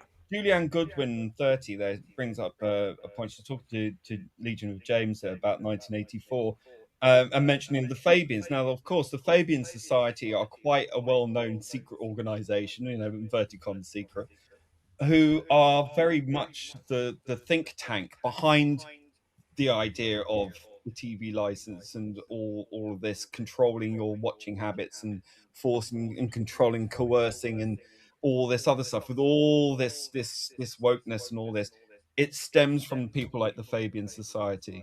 I would encourage people to look into that because I think more light that's shone on these people, I'll probably get assassinated. No. Well, be careful about, don't say that word. Yeah, you know what? Okay, not as. Yeah. Randy Howell is saying to us in the chat, if you have satellite internet, you can avoid paying the license fee, but have to suffer inferior speeds. Funky is saying, I've noticed that ITV has been showing an advert about buying a TV license recently.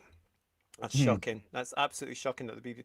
But again, ITV are not going to take. So the BBC are actually paying to produce an advert to put on a television station, which they have to pay for. Hmm. The irony of that is unbelievable. So Paul's saying the BBC is not free if you pay £100 a year. Nobody has ever said the BBC is free. We know it's not free because it's £180 a year. It's the license fee. Nobody is ever saying that the BBC is free. You know, because you have to pay for it. It's a bit like the NHS, isn't it? I mean, you pay for that out of your national insurance, but it's free upon use of service. You know, like point of entry. You know, that's what I meant by free to watch. You know, I mean, you don't have to pay a subscription to flick it on and watch it. That's what I meant. Yeah, but they do need to sort that. The license fee Mm, should be changing, in my opinion, to either a subscription service or advertising. But oh absolutely. no, that's not them because they're worried about losing money. They're losing money anyway.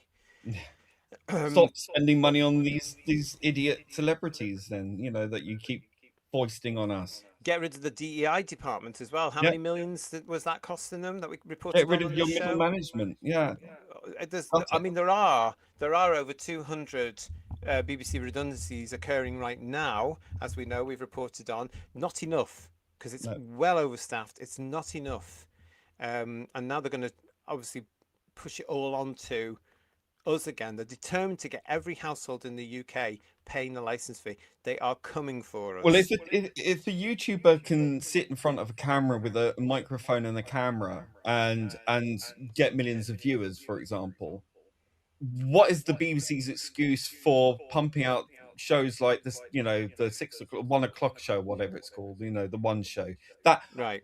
I mean, how much money is wasted on that, and how many people actually To watch be that? I honest, the don't only know. thing that's going to cost that, because that's actually a damn cheap show to do, because it's done in the reception area of the BBC. Yeah, The only people you're paying for basically are your staff and your guests. and the So it's fairly celebrities. cheap in that response, but you know, because you'll pay them for an appearance. And I don't Well, know. they've I mean, got that BBC show's been. studios. They've got BBC studios to you know to spend money on these programs, and that's from private money, isn't it? Yeah, exactly. As I say, we're going to be keeping an eye on that, everybody here on the channel, as we have been doing, about what the future of the BBC looks like. The discussions at the moment, from my point of view, are not looking good for the consumer, i.e., the British public. I certainly will be very, very keen on this. I will not pay for the BBC. I don't want it. We're going to move on now to something else that's happened this week, and this is where I want to talk about how Doctor Who can be misrepresented and how unfortunate it can be presented. Okay, when it comes to the great knotwees of the British public, and indeed these days, thanks to things like X and social medias and YouTube, the world public. This, if you don't know who this is honestly his name.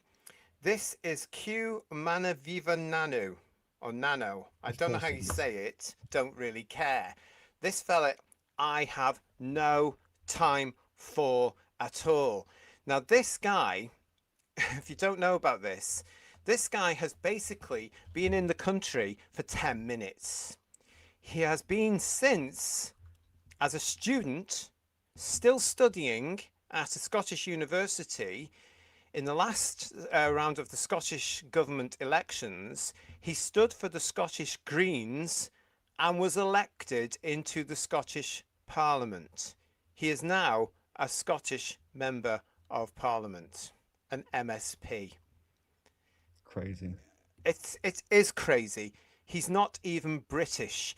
Now, this has only been allowed because in 2005 or 2025, one of the two, the rules were changed. I think it was literally 2025, so he was allowed to stand.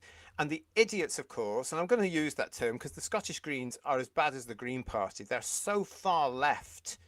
It's unbelievable. They are dangerous.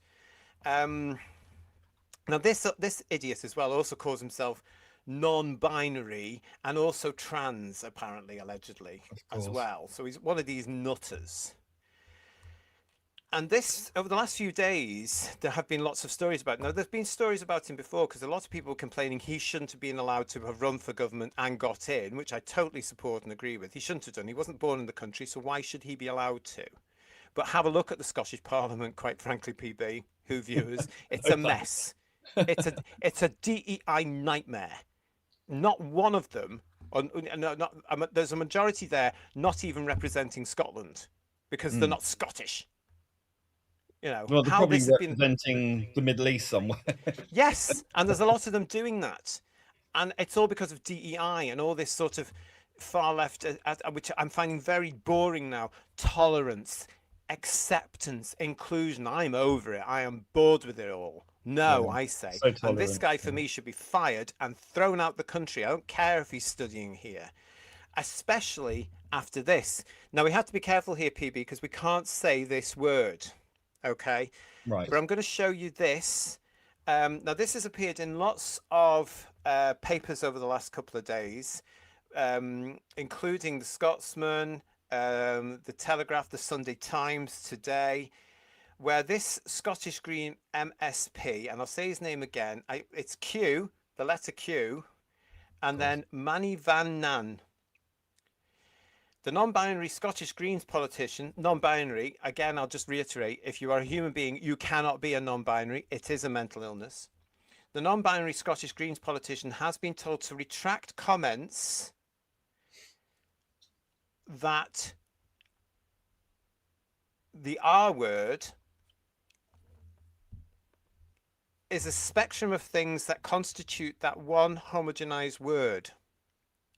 Wow. So this is something I got from X when I was still reeling from this. Now that is him there. Oh no, I just noticed the poster. You can see it, can't you? Oh, Look over no. his right shoulder. Go away.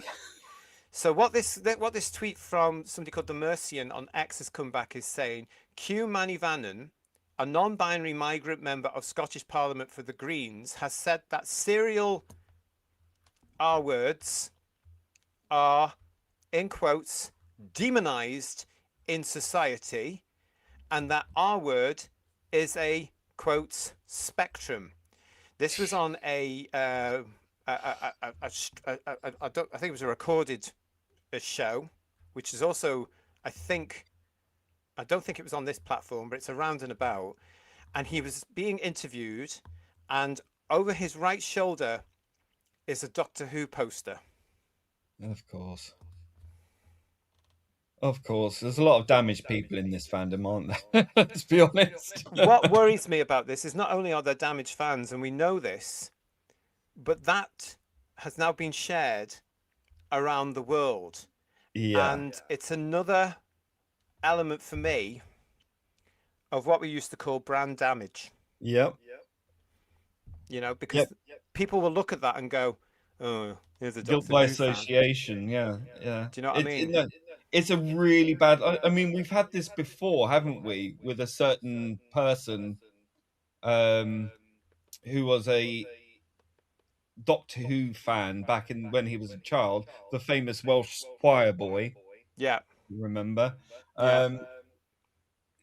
Here we are again with this l- loathsome statement. Yeah. It's incredulous. I'm shocked. I'm still reeling from this. It's shocking, isn't it? It's outrageous that anyone could be so.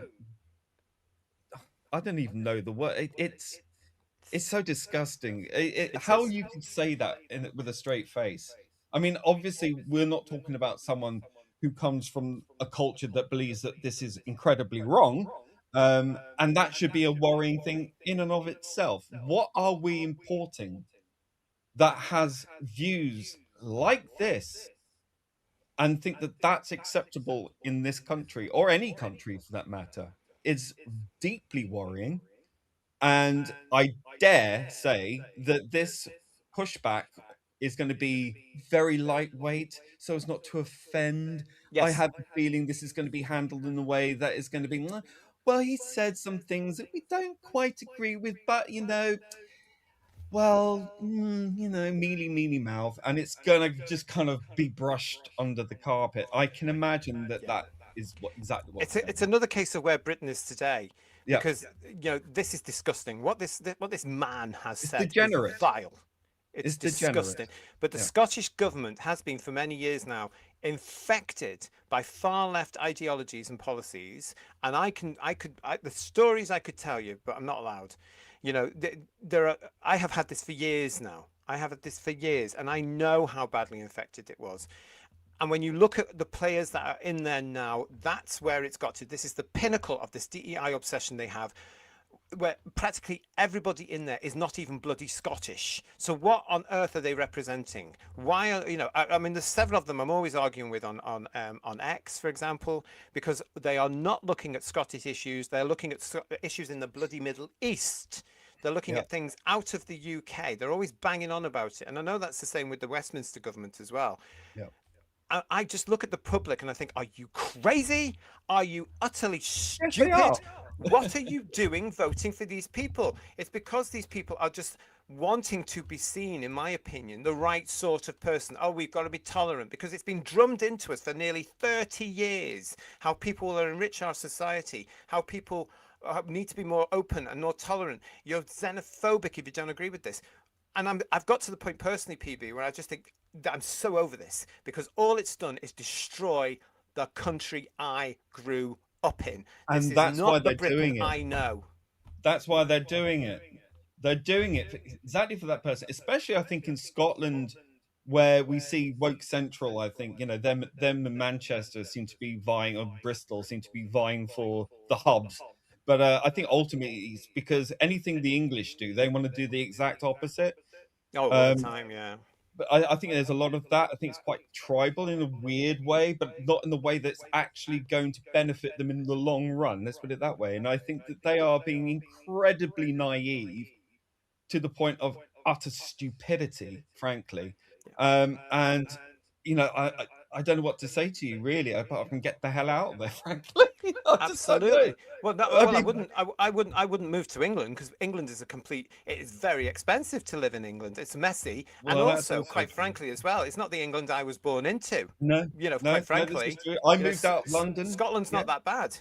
I moved out of London because I mean, I had other reasons, but I look at that decision. I'm glad I made that decision, Yeah. looking at what it's devolved into. But I don't think there's much ability to escape it. It doesn't matter where you are in the country. And I think that this is an endemic situation where our politics have devolved to allowing the most insane people into power.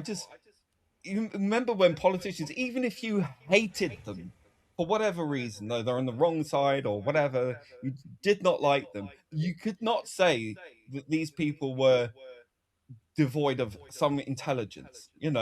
a No. level of Yes. decorum or Yes. some sort of But something about. you're talking about the days where we also had the ability to agree to disagree. Those days Yeah, are gone, and what we yeah, now have are people in the wrong position. We've also had that professor this week who has now been outed as an outright liar, and he was only put in a position because of DEI. yeah. That's what we've got in the Scottish Parliament. But what Mm. gets me about this is that He went on that recording, and there's a Doctor Who poster behind him. And I saw that before I even started to listen to what he was saying. As I was, yeah, I saw that and thought, now I've got to listen to it. And when I listened to it, I just thought, this guy needs deported. He is not speaking in a language that I recognise. This is not the British viewpoint, and it reminds me an awful lot sometimes of that idiot Tatchell, who will say certain Oh things God. that certain people have rights. I don't care about all these human rights things. If you violate another person's human rights, you lose your rights in society, as far as I'm concerned. And I'd have you in the chair, quite personally. You know, I'm happy to admit that. I'd be even happy to take the job of pressing the button if you've done something extremely wrong. You know, I would do that. I'm quite happy. I sit in that camp, always have. We've got PVFS saying that the victims will feel differently. Yes, he opened his big God and didn't think about them. DD63, good to see you. JT, we no longer live in a free country, and it's getting worse every day. Julianne is also saying he needs deporting for just saying that. Absolutely. Would this individual, asked Digby, feel the same if this happened to him or someone he loved? Funky is saying, welcome to hell. Yeah. Sheila B, good to see you. We've got Frankie Stanage saying, these are the people who want to get rid of prisons, police, and have open borders. Exactly. Exactly. That's what the Greens are for. That's what they stand for right now. They are absolutely insane. And they've got people like this. People like this. So is this the Greens policy now? Nobody has come out, as far as I know, as we're broadcasting to you here on the 9th of August, from the Greens, have come out to actually say he doesn't speak for us and we're going to have a word with him. He needs to be removed. This is a stupid boy who's going on about all this non-binary trans nonsense and now has said this. It makes you wonder, doesn't it? Where did he get this idea from? I mean, if he's in that position where he's been elected and therefore he's going to be privy to certain party political discussions and can I also tell you as well, PB, that, you know, the fact that he has been elected takes him 2 years over the amount of time he was originally granted to study here. Of course it does. Yeah. Yeah. I'm sorry, you should be kicked out and then it's been another election. You know, it's simple as that. I just don't think that that just came naturally to him. It sounds like some kind of woke nonsense just instilled in him through either something at the university he's studying or from the party that he's in. These kind of discussions must have been had for that person who's just come into the country to have. I don't see that that's something that hasn't been instilled since he's probably been here, unless, of course, he comes from a particular culture that seems to have no problem with that sort of thing. Well, I don't know, maybe. I don't know. But I just think, I hope the BBC's watching this and they're going, oh, maybe we shouldn't pander to Doctor Who to these Of types course of they're things. not. Of Of course course they're not. not. Now, as far, We can some live of you guys that in watch the television may be able to tell me, but I haven't seen anything from the BBC reporting this. I'm Oh, probably wrong really? on that. I hope I am. But I have also been told, allegedly, because it's hearsay, that now this gentleman is now looking to remove his family from wherever they are and bring them here. No, sod off. Do you know what I mean? Do you know Sod what I off. mean? So we're going to get more of these people now because of this ridiculous change. I'm old-fashioned. I don't care what you call me. I'm old-fashioned. If you are going to represent the people of Scotland or England or Wales, you should have been born in Scotland or England and Wales. You should not just be allowed to come into the country saying you're a student, get into a party, and then run for Parliament. You should not be allowed to do that. Well, This look is what the happened in Scottish Greens. This Germany. is the Greens all over. They are so woke. They are so far left. Unbelievable. And there he is doing this video where he says this, and there's a Doctor Who poster over his shoulder. And the first thing I just thought of, oh, that's going to be more. Everybody's going to look at that, and it's been looked at a lot. It's been reported, as I say, a lot in the Sunday papers today. There's going to be more of that from tomorrow onwards, of course. And when they go to look at that video, there's a bloody Doctor Who poster over his shoulder. How embarrassing is that? It's really awkward. It doesn't sit well at all. But again, this is not the first time it's happened. But you know what? Like you were saying, you know, if Germany hadn't let that Austrian in, things would have been different. The world's gone crazy because of all this DEI nonsense, and this is why I am so against DEI. Again, call me old-fashioned, but I will I would hire, and I used to hire people are based on how they fit the job, their Mhm. experience, their criteria, the answers they gave me in a one-to-one physical interview, and then a second physical interview, and sometimes a third if I needed it. They were judged then. They were not judged on what colour they were, religion they were, or what bloody flag they were waving. I think if you're going to have a test, I think you should have some kind of mental test. You know, are you mentally fit for a position of power and influence over other people? Frankly, if you fail that, and it should be an independent test. I'm not saying it has to be an IQ test necessarily, although maybe a psychopathy test might be a good one. But also, I think, you know, generally testing your mental capacity. I mean, if you have that for work, you know, for certain Well, we did. jobs, you We did. can't go into the military unless you've had a mental exam. Well, So I think that do should they be the not still same for do that? politics. I remember PB at the turn of the century going for a lovely job in London, which I happened to get. And I had to undergo what we called an isometric test, I think it was called. Yeah, And I had to isometric. do all this stuff. I've still got it. It's in a box somewhere here because I was so pleased with the result. It came out, and it actually, the guy that became my boss, one of the nicest guys I've ever met in my life, and one of the best bosses I've ever had, Sean, absolutely brilliant. He discussed this with me in my first one-to-one. And he said, "Oh, this is what this is, this is this." And then he was able to say, "Well, we're going to play to these strengths, and we're going to build you up with these couple of weaknesses you've got here." Do you know what I mean? So Mm. why they don't still do that, I don't know, because we did do them at the turn of the century. It was not all of us, I would imagine, but it, the whole thing, it is just insane. We are living in an insane world, and this is down to nearly 30 years, and I blame Tony bloody Blair. Yeah. You know, this is down to 30, 40 years of all this. You've got to be tolerant, you've got to be open-minded, you've got to be inclusive, and Yeah, look not to your where it's brains for got that. us. Yeah, no, Matthew no, Pound no. is saying to this, welcome to modern fandom. Well, as you know, I Mhm. don't like it.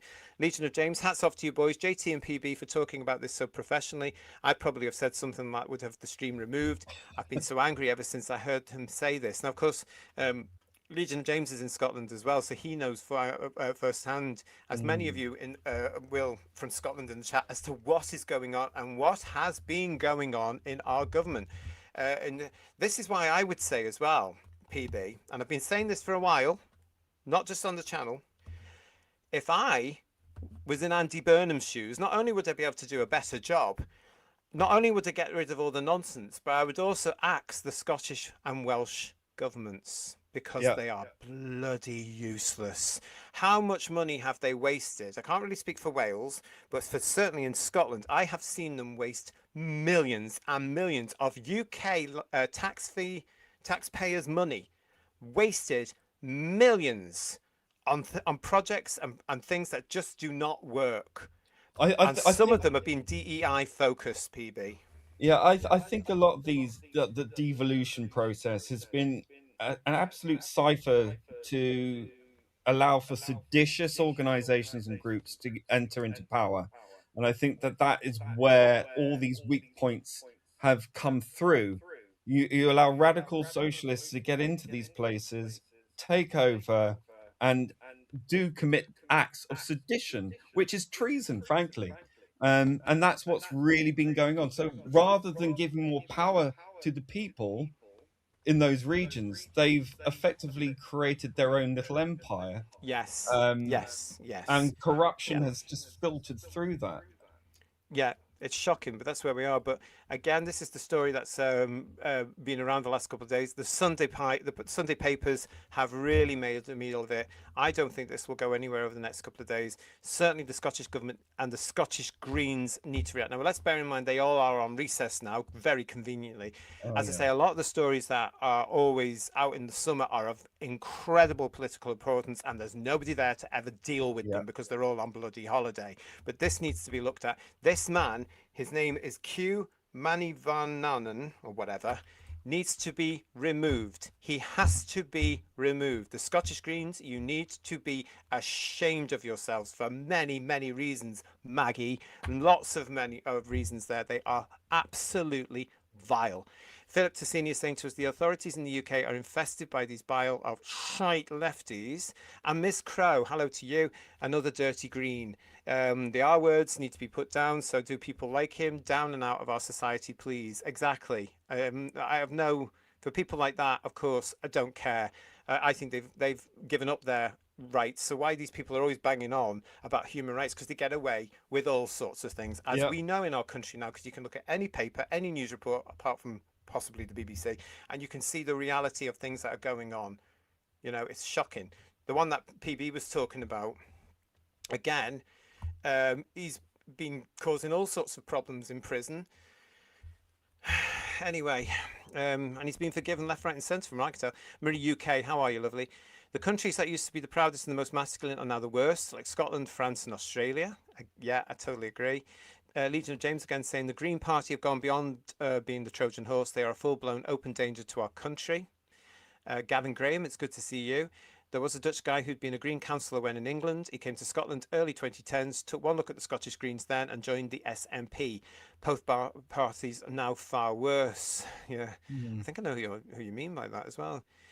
This is the only way, says Andy, that the Greens can get media attention. It's not good one, those, are they? I mean, what he says here is that these people that commit this atrocious, disgusting, disgraceful, vile crime are demonised by the public. Quite rightly so. It's insane, isn't it? It's So when you, the more the you more look you at think it, about it, he's what? Hello. Yes, of course they're demonized because they are demons. You bloody idiot. I mean, and I get think out! you Get might out be the a country! demon Get out yourself. of the country! Yeah, sod off. Honestly, yeah. He has to be removed. Yeah, That's what I'm saying. Stephen O'Neill is saying he Crazy. sounds like a vile, disgusting man. You're far more polite than I am. I'm biting my lip with this because I've been angry about this all day, and I'm really Oh, glad I can could come on here. imagine. And what got me about it, Stephen O'Neill, as well, is simply because of the Doctor Who poster behind him as well. Because I just thought, no, here we go again. Mm. Oh, it's a Doctor Who fan. Of course it is. And I'm surprised the media today didn't pick up on that. It might be a question of time, so be prepared for it. But here we go with another bloody lunatic. And what was RTD saying about the Green Party over the last few months? He had his photo taken with that idiot with the teeth. Oh God, yeah, Mr. Capo, yeah, Yeah, awful, yeah, horrible man. yeah, Yeah. awful. Hello to Nuclear Bum Records. That's joined us in the chat as well. It's good to see you. And Avon is very right by saying the lunatics are running the asylum. I can't believe we've got to the stage in my beloved country where you're absolutely right. I Because know. people have been tolerant, diverse, inclusive. Let's cut the crap. Let's get back to British values. There is nothing wrong with British values, with being British, with flying your flag. All these things these lefties put onto us to try and guilt us. There's nothing wrong with being patriotic. We've got to get back to those British values because I see them being diminished every single day. There's But an it's a ongoing gag, isn't there, every demoralisation. year problem being that they'll come after Christmas. They Yeah, already have. it's They a already look at that idiot demoralisation mayor in campaign. London. Yeah, it's a demoralization campaign. They've been doing it since the Cold War days. You know, this is what happens when you allow these people to march through your institutions. They eventually degrade your entire society by demoralizing every single aspect. And when you put them into positions of power, like the Greens or the SNP, or it's how it infests and spreads. It's demoralization. It's telling you your culture is evil, you're bad, you're wrong, this is terrible, patriotism is bad, loving your country is bad, blah, blah, blah. It's all there designed to bring you down. And then when you're down, they will kick you to the curb. And that's when they swoop into power and take over everything. They've done it to our culture. They're trying to take power over this, that, and the other. This is why when Labour got in, they've ramped up so much because they know the Greens are snapping at their heels. The radical elements are expecting Labour to fall in line. They try to balance things out. I mean, I think Burnham's trying to go on the charm offensive. It's not going to work. People see right through it. We've seen the Tony Blair with the shirt and the tieless open collar and all this kind of stuff. We're not falling for it. It's always smiles, with the knife at the back. It's It's always that stuff. shocking. It's shocking where we are. It's absolutely Yeah, shocking where we are, and that but these not a people are surprise. running our countries. And I I know. think it's disgraceful. But this is the story of this. Keep an eye out for more of it. This is the Scottish Green MSP Q Manny Vannon, who is non-binary trans Scottish Green politician. I mean, that to me is enough to scream lunatic to me, should Yeah. be in asylum. He should not be in Parliament, which is another form of asylum. But the Scottish Greens, I will be watching to see if they act on this and if they remove him. It's not the first time he has said something which is ridiculous and stupid, but it's certainly, to date, the most unappealing, is the only polite word I can say right now, and untruthful thing he has said. He has to go. Disgraceful. We're going to move on now to talk about money. We're going back to the BBC now, and this, of course, is the story about Chris Chibnall, which broke earlier this week. I don't know if you've seen this, PB, but we're going to go through this now, everybody, because Chris Chibnall has been on a podcast over the last week. Why anybody would want to invite that man on a podcast, I don't know, because he's certainly not ever going to get onto this channel. But why would you do it? Why? Because there's only one question I'd say: why did you kill Doctor Who with intent? Anyway, but yeah, he has appeared on a podcast, and of course, the question of Doctor Who's current hiatus did crop up with this. This made earlier this week the Radio Times and a couple of other places as well. So this was the Radio Times version. Everybody, that's what the headline they went for. Former Doctor Who showrunner responds to question about competitive tender process. It is about money. Which is very good of them. They said here, former Doctor Who showrunner Chris Chibnall has given his take on the show being put out to competitive tender, giving us a stark reminder it's about money. Now, I have to say, PB, we've been talking about this for quite some time, and we've been saying that the money, of course, is going to be involved in this all the way through. You know, that it's going to have to be, because the BBC can't afford to pay for Doctor Who now. BBC Studios, I don't think, could pay for a series of Doctor Who either. Hence why they're going to have some sort of production partner. You know, so it's bound to be all about money. But I've got a couple of articles here, so let's get into it and we'll talk about it. The writer who helmed the series through Jodie Whittaker's tenure as the Doctor from 2018 to 2022 spoke candidly about the process during a recent appearance on a podcast, saying that it's very easy to miss the point that it's primarily about money. It's very hard for the BBC to fund their programmes right now because of what's been done to them in terms of funding agreements over the past 15 years, and the slow whittling away of that, and the increase in big Hollywood monoliths and conglomerates really taking over the market. And really, what you've got is the BBC can't afford to fully fund any drama now, and it certainly can't afford to fund Doctor Who. So he's sort of getting a little bit about the licence fee in there. Any discussion around it is about money more than anything else, and I think that that's been missed a little in the discourse that I saw around the show. There's all kinds of other things, and obviously it's hugely disappointing and hasn't been handled brilliantly. But really, the big story is, look, this is a BBC that cannot afford to make shows that it wants to make. The BBC wants to make Doctor Who. Don't be in any doubt about that. Cultbox also looked at that this week, and they reported it. I think it was Tuesday this story broke. It was Monday or Tuesday, and they've looked at it as well. And I wanted to get into a couple about that. Chris Chibnall reported as saying it's not really about all of the things that everybody is banging on about and moaning about, or getting emotional about. They continued, it's very hard for the BBC to fund their programmes right now. Yeah. Any discussion around it is about money more than anything else, and I think that's been missed a little in the discourse that I saw around the show. There's all kinds of other things, and obviously it's hugely disappointing and hasn't been handled brilliantly. But really, the big story is, look, this is the BBC that cannot afford to make shows. That's what he's putting here. And then it goes on to all this sort of stuff here. And Chris Chibnall saying, I think there are lots of things they will have to sort out. And I guess the byproduct of the Disney deal is ending. That is you had a funder, and then that funder is now gone, and it's hard. Okay. So I guess the byproduct of the Disney deal is ending. If you had a funder, and then the funder has now gone, and it's hard. It will take some on any show. It would take some work to then convince other co-production partners to come in at that point when somebody else has dropped out. It will now, yes. Well, we've said that again on this show. At the time, the plan was to commission a 2026 Doctor Who Christmas special from Bad Wolf. Months later, it was decided that a better approach was to offer the programme for competitive tender, says Cultbox, inviting production companies to pitch for the opportunity to make future episodes. By mutual decision, this effectively quelled any impetus for both the BBC and Bad Wolf to create a 2026 Christmas special. Chibnall goes on to say, so like I say, it all reverts back to money And those are knotty problems that do take time.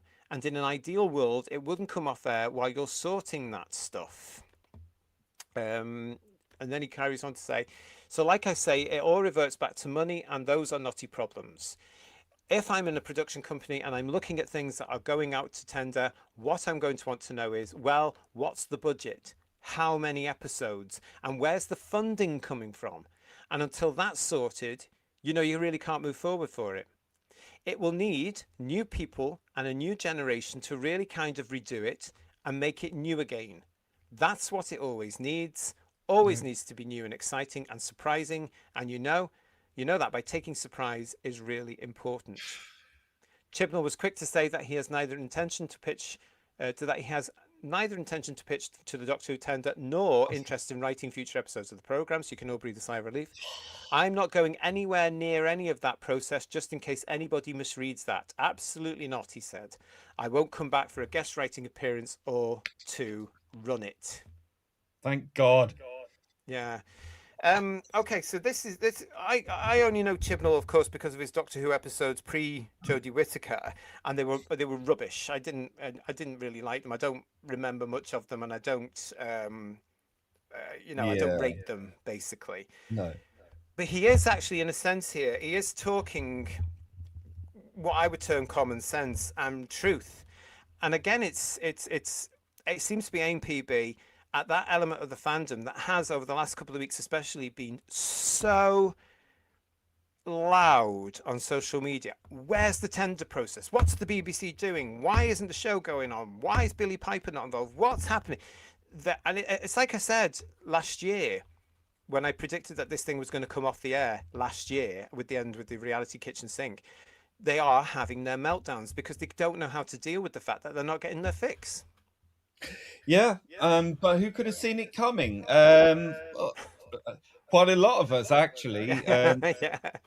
See, the problem here is, and I just find this incredibly distasteful from Chibnall. I mean, you can't be that completely self-unaware. Where's the money coming from? Well, I don't know. You had an awful lot of money thrown at your series of Doctor Who, didn't you? And then what did you do with that series when you had all that money? You messed it up. You messed it up irreparably.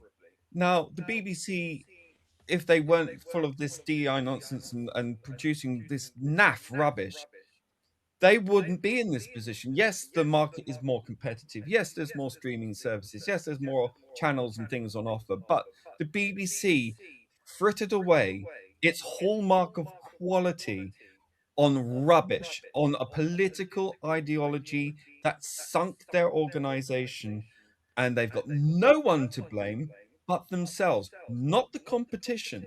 The BBC was such a highly regarded organization. The logo, the name was a brand that people trusted, people equated with quality.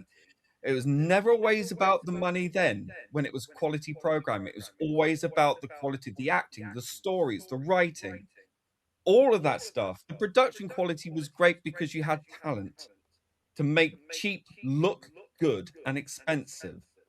And you drove it into the ground, you frittered away all that goodwill, and you turned the BBC into a brand of mockery, not just in the nation, but across the entire world.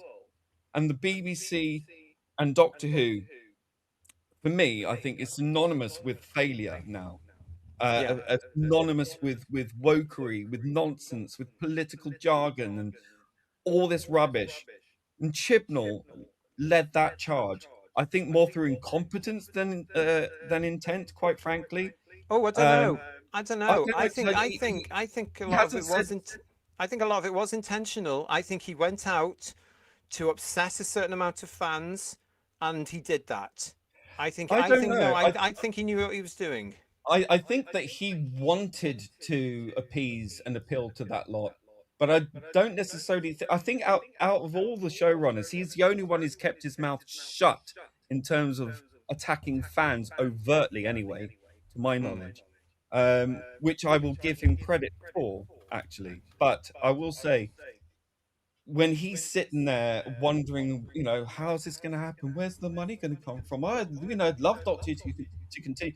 Well, yeah, we would. But someone like you came along and ruined it. Actually, it was you, Chibnall. It was you, and then it was RTD. Well, the rot started with Moffat, if we're honest. So all Yes, it three of did. those Yeah. people who have had their control over this show for 20 odd years. And it's not about change. When they talk about the show's always about change and Mm, exciting and new all the time. Well, it hasn't been for 20 years. It's been stagnant for 20 years. You may slap lipstick on the pig, but it's still the same people running the show.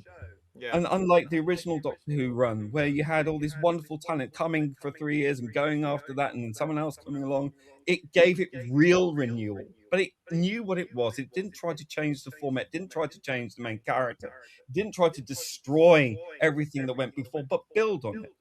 But what they've done is to deconstruct Doctor Who in a way that was considered distasteful by most of the fandom who legged it over the years, and it's never recovered since. So, and that's not just Doctor Who. That's with so many programs that the BBC have pumped out. Yeah. The decline has been terrible, and they've What I got think he's themselves doing, blamed. what I think he's doing here, though, to get to this article, is he's the only one of the three of them, Moffat, RTD, and him, who has come out. Now, RTD is not going to say much more about this now. He has gone. He is, I reckon he's bitter. He doesn't want to talk Yeah, about it. He doesn't want to acknowledge it. His book apparently isn't he's moved selling on. very well. The new book that he's got coming out, apparently it's not doing that brilliantly. So I hear, it's alleged. Um, but Chibnall has come out. He's been asked the question Mm, because certain fans just can't understand why these things take time. They have been so spoilt with having an episode or two or three or more every year for years. They've been brought up with actually knowing something about an oncoming series. Now, suddenly that's all taken away from them, as we predicted on this channel a couple of 2 or 3 years ago. It was pretty obvious after the Children of Need thing, this thing wasn't going to go away with David yeah. Tennant. This thing was going to go away, but it was so, and it was more obvious when we got into the first series of Gatwa. This has not got legs to stand on. This is going to be a Mm, massive flop. It's going to go. So these people are in an utter denial, and I think it's because the yeah. realization, I reckon, Who viewers is not only have they had no Doctor Who this year, they're not getting any Doctor Who next year, and it's going to be a miracle if they get a Doctor Who the year after. Yep. And I think that realization is just hitting them now. So what he's doing, what Chibnall's doing here, I think, is actually trying to say in words which even the most ridiculous person can understand. It's a big ask because this thing is expensive and there's no money to do it, which begs me the question: why bother? Just let the thing die. Yeah, he's trying to temper their expectations. These are the people that he obviously listens to and wants to placate the most. So obviously that their petulance is provoking at least somebody to say something. But frankly, why? These people cheered you on when you were ruining the show. They are not the fans that will keep a show going. What's the point of even pandering to them in the first place? By the numbers alone, that they are a minority within this fandom that have screeched and screeched for year after year after year and have cheerleaded every decision that you made that ruined the show and drove the major numbers of the audience away. Not just the fans, but the general audience as well, the majority of the people watching. Now, I just find it remarkable that all this kind of sleight of hand and you know uh, some smoke and mirrors. It's all jargon, but we know that they haven't been sat in their hands for the last 2 years since Disney pulled out. We know that they haven't been making. We know that they haven't just been sitting there not making phone calls or trying to find some kind of person behind the scenes to try and keep the juggernaut running. I Mm. mean, it's so obvious from the fact they left it so last minute to tell us that the Christmas show was cancelled, right up until the very last one. They could not wait any longer because it would have been even more ridiculous. But the fact they left it so late in the day Well, tells me, and this is just my theory, that they had a potential somebody who might have helped them, generate the money or whatever without having to publicly announce that they were tendering it out. Oh, do you? and it fell through last minute. That's Do what. you know, Well, I it don't even didn't think they happen. had that. I think they were Probably. hoping for things, but I Mm. don't, I don't. If it hadn't been for Rod, who came on the show, if it hadn't been for Rod, who broke the story, there's not going to be a Christmas special. It looks like the show's going on hiatus as well.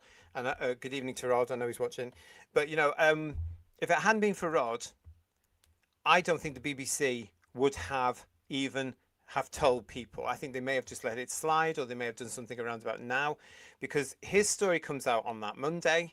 The following week, RTD is on the BBC Radio 2 breakfast show saying, oh, you're going to get an announcement any day now. And then the Mhm. announcement comes, oh, by the way, we're axing the Christmas special. It's cancelled and the show's going hiatus and we're going to send it out to tender. That's the usual thing that happens with Big TV shock to shows. Nobody's everyone. got anything to worry about. Blah, blah, blah, blah. I don't think if it hadn't been for Rod and his article, I don't Mm. think that would have happened, because I think it was a case of he's put that in the paper. He knows what's going on. He's called us out. We've got to do an official statement now. Yeah, and You know, it's remarkable that there are people who are just so in denial yes, that they would just make up nonsense to say, oh, it's definitely happening, a week before it's supposed to be announced. it's very concerning. I always said I would be very concerned about that element of fandom who would have the breakdowns, and I am, because it's happening. Yeah. Hands up in the audience who's had it. Yeah, only this week I've had this from various elements of fandom who are. I have to say, a lot of them are out of the UK and therefore will not understand this and what's not happening. No disrespect, but we get it firsthand here. Nothing is happening. The British public don't care about Doctor Who. The show is in the toilet. Nobody cares. Nobody's looking forward to it back. Nobody wants to. Nobody's going to miss it. Nobody is missing it. But you've got this rabid element of fandoms. Mainly, some are in the UK. A lot of them are in America. I have to say, who are in so denial, who are actually. And also, some of them are concerned me because they are absolutely insistent that the show will pick up with Billy Piper again. Of course, it's not going to. I mean, that shows the level of mentality we're dealing with here. Why would an incoming production team, who's going to put in, if they can, millions and millions and millions of pounds into this, start with an old, crappy episode that nobody watched? They'll want to start big, bold, fresh, and brand new with their own doctor, their own companion, their own way of doing things, and that's how it should be. But I'm concerned right now, what Chibnall is saying here is correct. Mm. Doctor Who is an expensive show, and I've got myself thinking that's not going to change. The budgets are going to go up every week until this thing is back in. You might not see Doctor Who back as a series ever again. It could be a form of 1, 2, or 3 1-hour specials, as it were, 1-hour episodes a year, paced over a year, because it's very, very expensive to do Doctor Who. And I don't think Who these fans was will understand how co-producing? expensive the show will be because of its Who, format. who was co-producing during Chibnall's run then? Couldn't tell you. Didn't no. Because wasn't that just BBC Studios on its own at that point? I think. Well, as far as I'm aware, it was BBC Studios. Yes, with a little bit from the BBC, of course. Yeah. Hmm. And then when that folded, instead of allowing it to fold as they were originally going to do, apparently, they got the call from Russell saying, "Oh, can we do it again with Tennant and Tate?" And they went, "Oh my God, yes."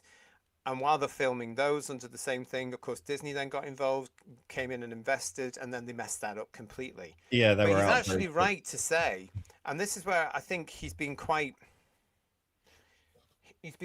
it's quite interesting to see him say exactly what we've been saying here on Who's Views as the Yeah. Who Viewers. He has said, you've just had millions and millions of American dollars pumped into this show, and you messed it up. And I'm paraphrasing, of course, I'm not quoting him direct. And it's now been cancelled. Who's going to want to take it on after that? Who's going to say, well, what went wrong with Disney? They had more money than we can even put into this. And What went wrong? Why did you drive the audience and the fan base away? what they don't understand as well, a lot of these people, is that people in Disney, people at the BBC, people talk.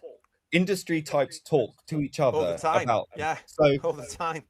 Disney will be telling God knows who, don't work with these people. Like we dealt with this. It was an absolute S show from start to finish. And that's it. It's dead in the water. Those people then talk about it to other people, and this is all the big American bucks companies all talking to each other about what happened with Disney and Doctor. Those who care, anyway. Those will be looking at the BBC trying to tender this quirky little science fiction show from old England, and they'll be going, "Oh, that's that Disney second-hand goods, isn't it?" It's like, no, Exactly. no, no. Exactly. I mean, this is the, I mean, yeah, they will talk, and they have been talking, obviously. Moffat is insistent, as we've said here on the show, that there are lots of people in, desperate for this, flying around it. I've been told by contacts I've got in the industry that's not true. That's not true. No, nobody at this particular stage is very, very interested. I've got a friend that's working on particular shows right now, and he says it's been the butt of a joke, basically, Doctor Who, and Well, that's that's in all the it is now. industry. Yeah, And that's what I can believe. yeah. Let's get into the chat. Sounds as interesting as interviews Chips did in 1986, says Funky. That was famous, that one. The irony of Chris Chibnall accusing other people of not handling something well in relation to Doctor Who, says that random bloke. Randy Howell saying to us, surprising he says it needs new people, given that he was part of a cabal that ran the show for 20 Exactly. years. Definitely needs something done there. They can't be allowed near it ever again. Andy 4 reminds me of the quote, he knows the price of everything but the value of nothing. Oh, very good. Yes, very good. I like that. And Matthew Pounder not returning. Can we have that in writing? I think that was in writing, so you can take it to the bank. Mark A. Wright, Jodie was as new as you could get. It's almost a tactic acknowledgement of how badly they've screwed it up. God, yeah. Marie UK, you're right, lovely. Now they make expensive stuff look cheap. I know, that's true. I've seen some real shows. You hear about the budget for it. You say, what? And what have they done to the new Harry Potter series? They've upgraded it because, of course, people who were looking at the trailer went too dark, too dark, too dark. So they've upgraded the colours to make it look like it should do because they wanted it to look, for some reason, Gritty. Gritty. I hate all that crap. I know. I'm sick of it. Doctor Who Whoniverse. I absolutely hate what they've done to the show. It feels like I've regressed into being a Doctor Who fan and feeling shame about it. I feel shame about Doctor Who, unfortunately, now an awful lot of the times, especially with the story we've just talked about before. This one, when I see various lunatics, and always somehow they have to be associated with Doctor Who.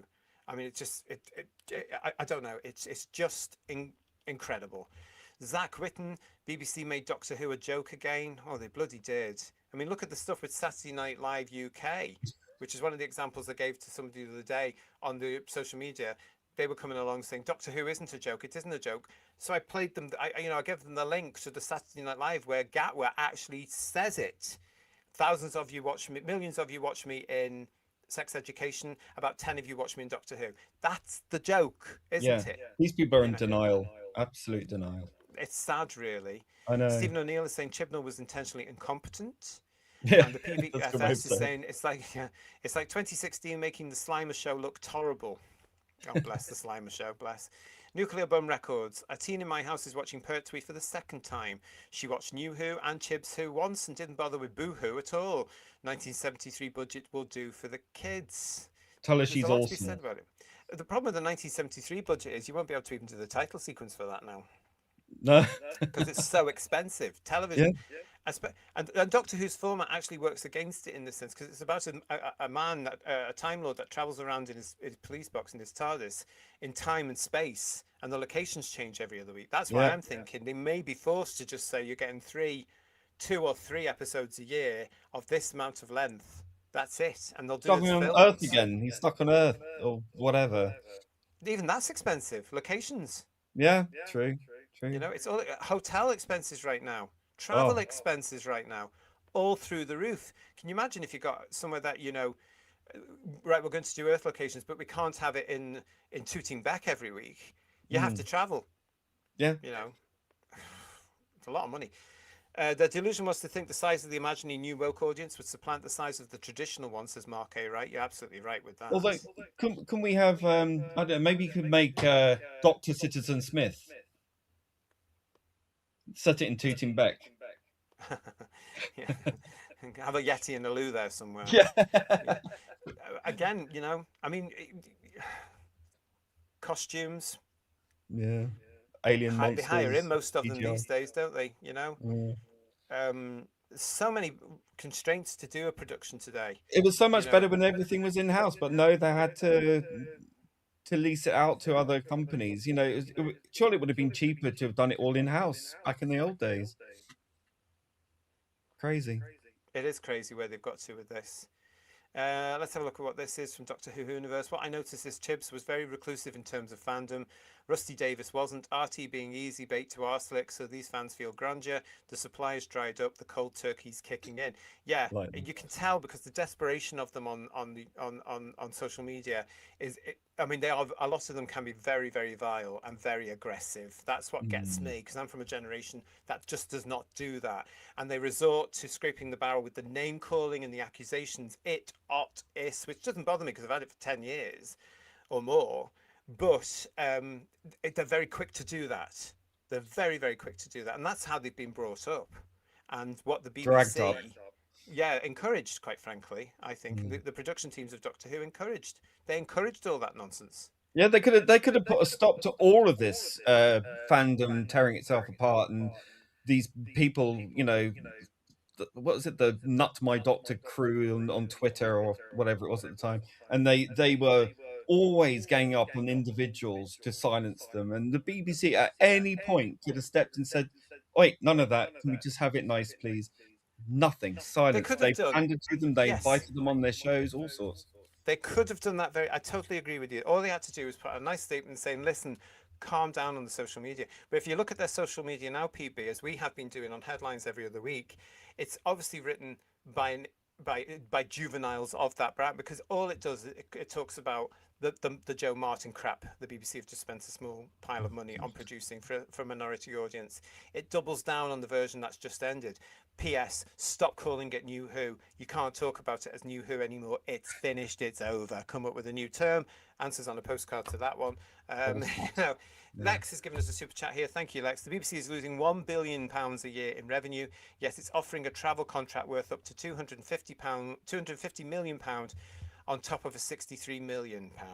Crazy. The BBC don't know how to use money because, again, like most of the public sector, it's not theirs. It's not their responsibility. They just get money and then they'll spend it. I've seen this in the civil service as well. They don't care. Oh, there's the money, spend it. The civil service, I can tell you, because I used to work for Addison Lee, Yeah. the courier car service, and I know very much how much Department of Health and all that spent on cabs and stuff like that. It's disgraceful how much Oh, waste. God, no, money is yeah. spent. Yeah, you wouldn't Yeah. believe. Yeah, Scandalous, and really. of course in show business as well, you get lunches, you get dinners, Oh yeah, you know. fruit and flowers, wink, wink. Yeah. Yes, all that sort of stuff. Champagne. Now, do you remember, of course, when they came back with the Tennant crap for the 60th anniversary onwards, it was getting premieres. So pompous. It was ridiculous. It's a television show, and they were hiring out whatever they were hiring out, wherever it was going to be. That costs money. And my invite must have been left in the post. I don't know what. Did you get your invite, JT? I wouldn't have gone, love, I tell you. I would have been washing my hair that night, I tell you, everybody. But this is I thought it was an interesting debate from Chibnall. He's basically reiterated what we've been saying here on the channel for quite some time. Doctor Who is an expensive show. They have to get it right this time round, otherwise it will not come back again. This has to be right. It has to have an organization, a business that's going to come in here, preferably a business that's going to come in here and say, we're going to do it this way, which will be very, very difficult when you've got the dictates of the BBC and BBC Studios on top of you, who are very much in control. They are going to have to be strong enough to be able to say, we want to do it this way. And then they're going to have to go for it. And they're going to have to look and ask questions about why is the fandom divided? Why are elements of it completely and utterly ridiculously nasty? What do we have to do to reset that? What are we going to have to do to make the show popular with the British public again? How are we going to get this on a world platform? How are we going to get merchandise out of this? How are we going to get people back to buy all that? How are we going to get people to support us in coming back? This thing needs to be off the air for some time, because I'll tell you what I would do, Who viewers, if I was the new production producer on this with a new production team, I would actually spend a year of the production before you even cast, before you even get onto set. I would spend a year going around shows like ours, introducing myself at conventions, introducing myself to the fans and laying out the plans and start building the bridges. And I don't think we'll do It's that. a good idea. It's a good idea, but again, you know, the charm offensive. It's never been tried with this lot. Let's be honest. They've always been very flippant condescending and quiet or quietly in support of the loudest voices, who are the nastiest voices for the most part. But I'm very worried that it will be a sleight of hand again if it's a subsidiary BBC company, so like an independent company, let's say, but it's still owned by the BBC. Why they still own all these companies and then claim they don't have money is quite beyond me.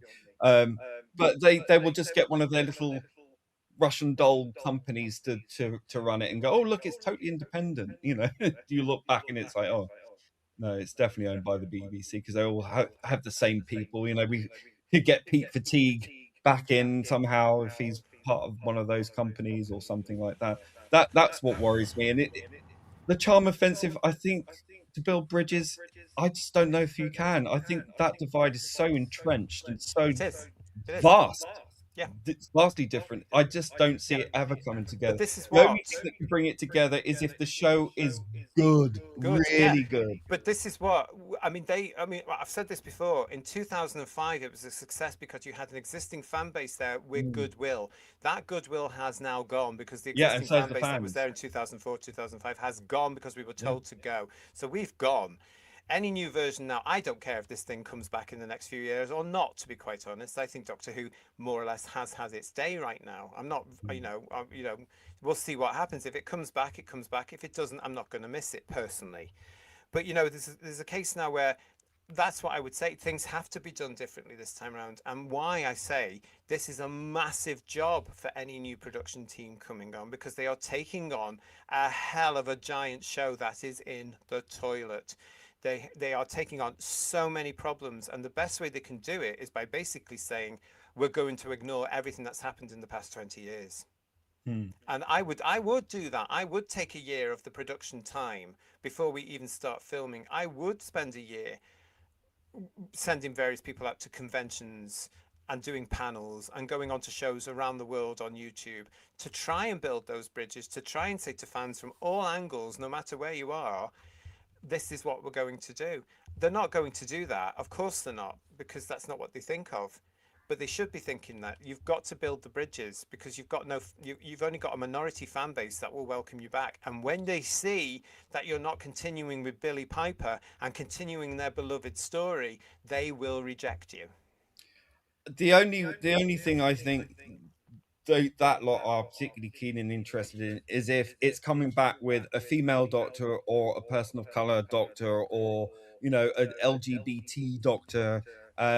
They're not interested in Doctor Who just being, I don't know, Doctor Who. That it has to pander to their, so visually to them, that they must feel included and that they must feel Yeah, it yeah, for them and only them. It's this sense of ownership, particularly, that is a major problem. exactly. The fact that they are so nasty and so very possessive of it, it's driving and has driven away so many people. It I think if they are going to bring Doctor Who back, they have to make absolutely damn sure it is as classic as Doctor Who can get. You can update it and make it look spectacular, but really go back to basics. And I hate that expression because the Tories used it back in the 90s, but it's that you need to do, because it will drive maybe that lot away or get them to shut up, because they'll be drowned out by people coming back going, Exactly. now that's more like it, It's a potentially. big It's a challenge big for what anyone if to though. take on, and I think it's going to put more people off than switch them on to doing this thing. And the Yeah, I BBC mean, needs you to be can't. aware of this. And I mean, the other thing they're going to have to do is they're going to have to look at what's all this on your social media. What are all these spin-offs you're doing? What are all these franchises? What are all these licensing? It's a hell of a job. It's not coming back anytime soon. Even that can take a whole year to Yeah. start looking at all the products that are out there, all the licenses that have been going out over the last 20 years, recalling some of them, giving them out to new people. That's a big job as well. This is a headache. This is a giant of a show. And it's not just a case of saying, get the bidding process out very quick so we can No. get a new series in, so we've got something to watch on a And Saturday night next year. if anyone's done their research, and I'm sure these companies who would even consider tending for it would have looked at all of this and gone, that is so toxic, and it Yeah. is incredibly toxic. It will be too much of a headache, not only the cost, but also all the negativity surrounding it. You cannot mess this up by even an inch, because No. one mistake, however small, at this point could be it. That's how very tenuous Yeah. the whole thing is. Lex has given us a super chat here saying winter fuel warning as anti-Burnham is set to take £300 off state pensioners. That's where we're up to. Thanks for that, Lex. That's where we're up to in our country at the moment. It's shocking. It's absolutely shocking. What's happening with Doctor Who is no surprise. But stay with us here on Who's Views, because of course we're going to be keeping on top of the story. The bidding process we've been told that of course it's going to be later this year, so we could be looking at September, October, or even November. So these alleged fans that are desperate to get Doctor Who on the air for next year, you've got to understand it's not going to happen. You could be looking at 2, 3, 4 years more with no Doctor Who on. This process has to play out as long as it's going to play out, and as PB's just said there, they've got to get it right, otherwise there's no show. It's a massive challenge, but stay with us because we're going to continue this, because the fact that Doctor Who is off the air now for hiatus 2 is news in itself. We've got lots coming up for you since in August, into September, October, November, December, into January here on the channel. So if you're new to us, thank you for subscribing, really appreciate it. If you're not new to us, please make sure that you are still subscribed, and thank you as ever for all your support. PB, thank you for joining me tonight. Real pleasure to see you. I hope you enjoyed it tonight. Oh, thank you. Yeah, I'm sorry that I think there's just been a lot of technical problems tonight, and the echo and the delay and all this. So I do apologize, but I've really enjoyed it. I love a good old gas bag. Yeah, we like to know that. vent. Yeah. So that's been great. Yeah. Hopefully, if there were any technical issues, nothing to do with any of us. No. It's down to the platform. I will be sending them another email after this show, but hopefully it hasn't spoiled your enjoyment too much. I want to say thank you very much for everybody for joining us. As usual, you can give us a thumbs up. You can leave comments underneath the show as well for us. I'll get back to you as soon as I can. whosviews1@gmail.com is the email if you want to get in touch anytime. And of course, you can hype us now as well. Thanks to everybody that gave us comments tonight in the chat. Thank you for your super chats. Thank you for your jewels, whatever they are. But from myself and from PB, great to see you all. I'll be back on the channel tomorrow night live, 8 o'clock, with the Blake 7 reviews. So come and join myself and the Liberators for that. Looking forward to that. And we'll be back later on this week as well. On Wednesday, our scheduled show on Wednesday is Who's Views Reviews, as we celebrate 60 years of the Cybermen. We're looking at that one with David Tennant. It's called Army of Ghosts and Doomsday or something like that. I'm really thrilled. The one with the Daleks in as well, which is, I don't know. I haven't watched it yet. I'll watch it on Wednesday. But yeah, come and join us for that one. From PB, from me, and thanks to Jack for joining us earlier on as well. I know we had tech issues, but thank you very much to Jim as well. But from all of us, until we see you again on the channel, look after yourselves. Ta-ra, everyone. Good night. Good night.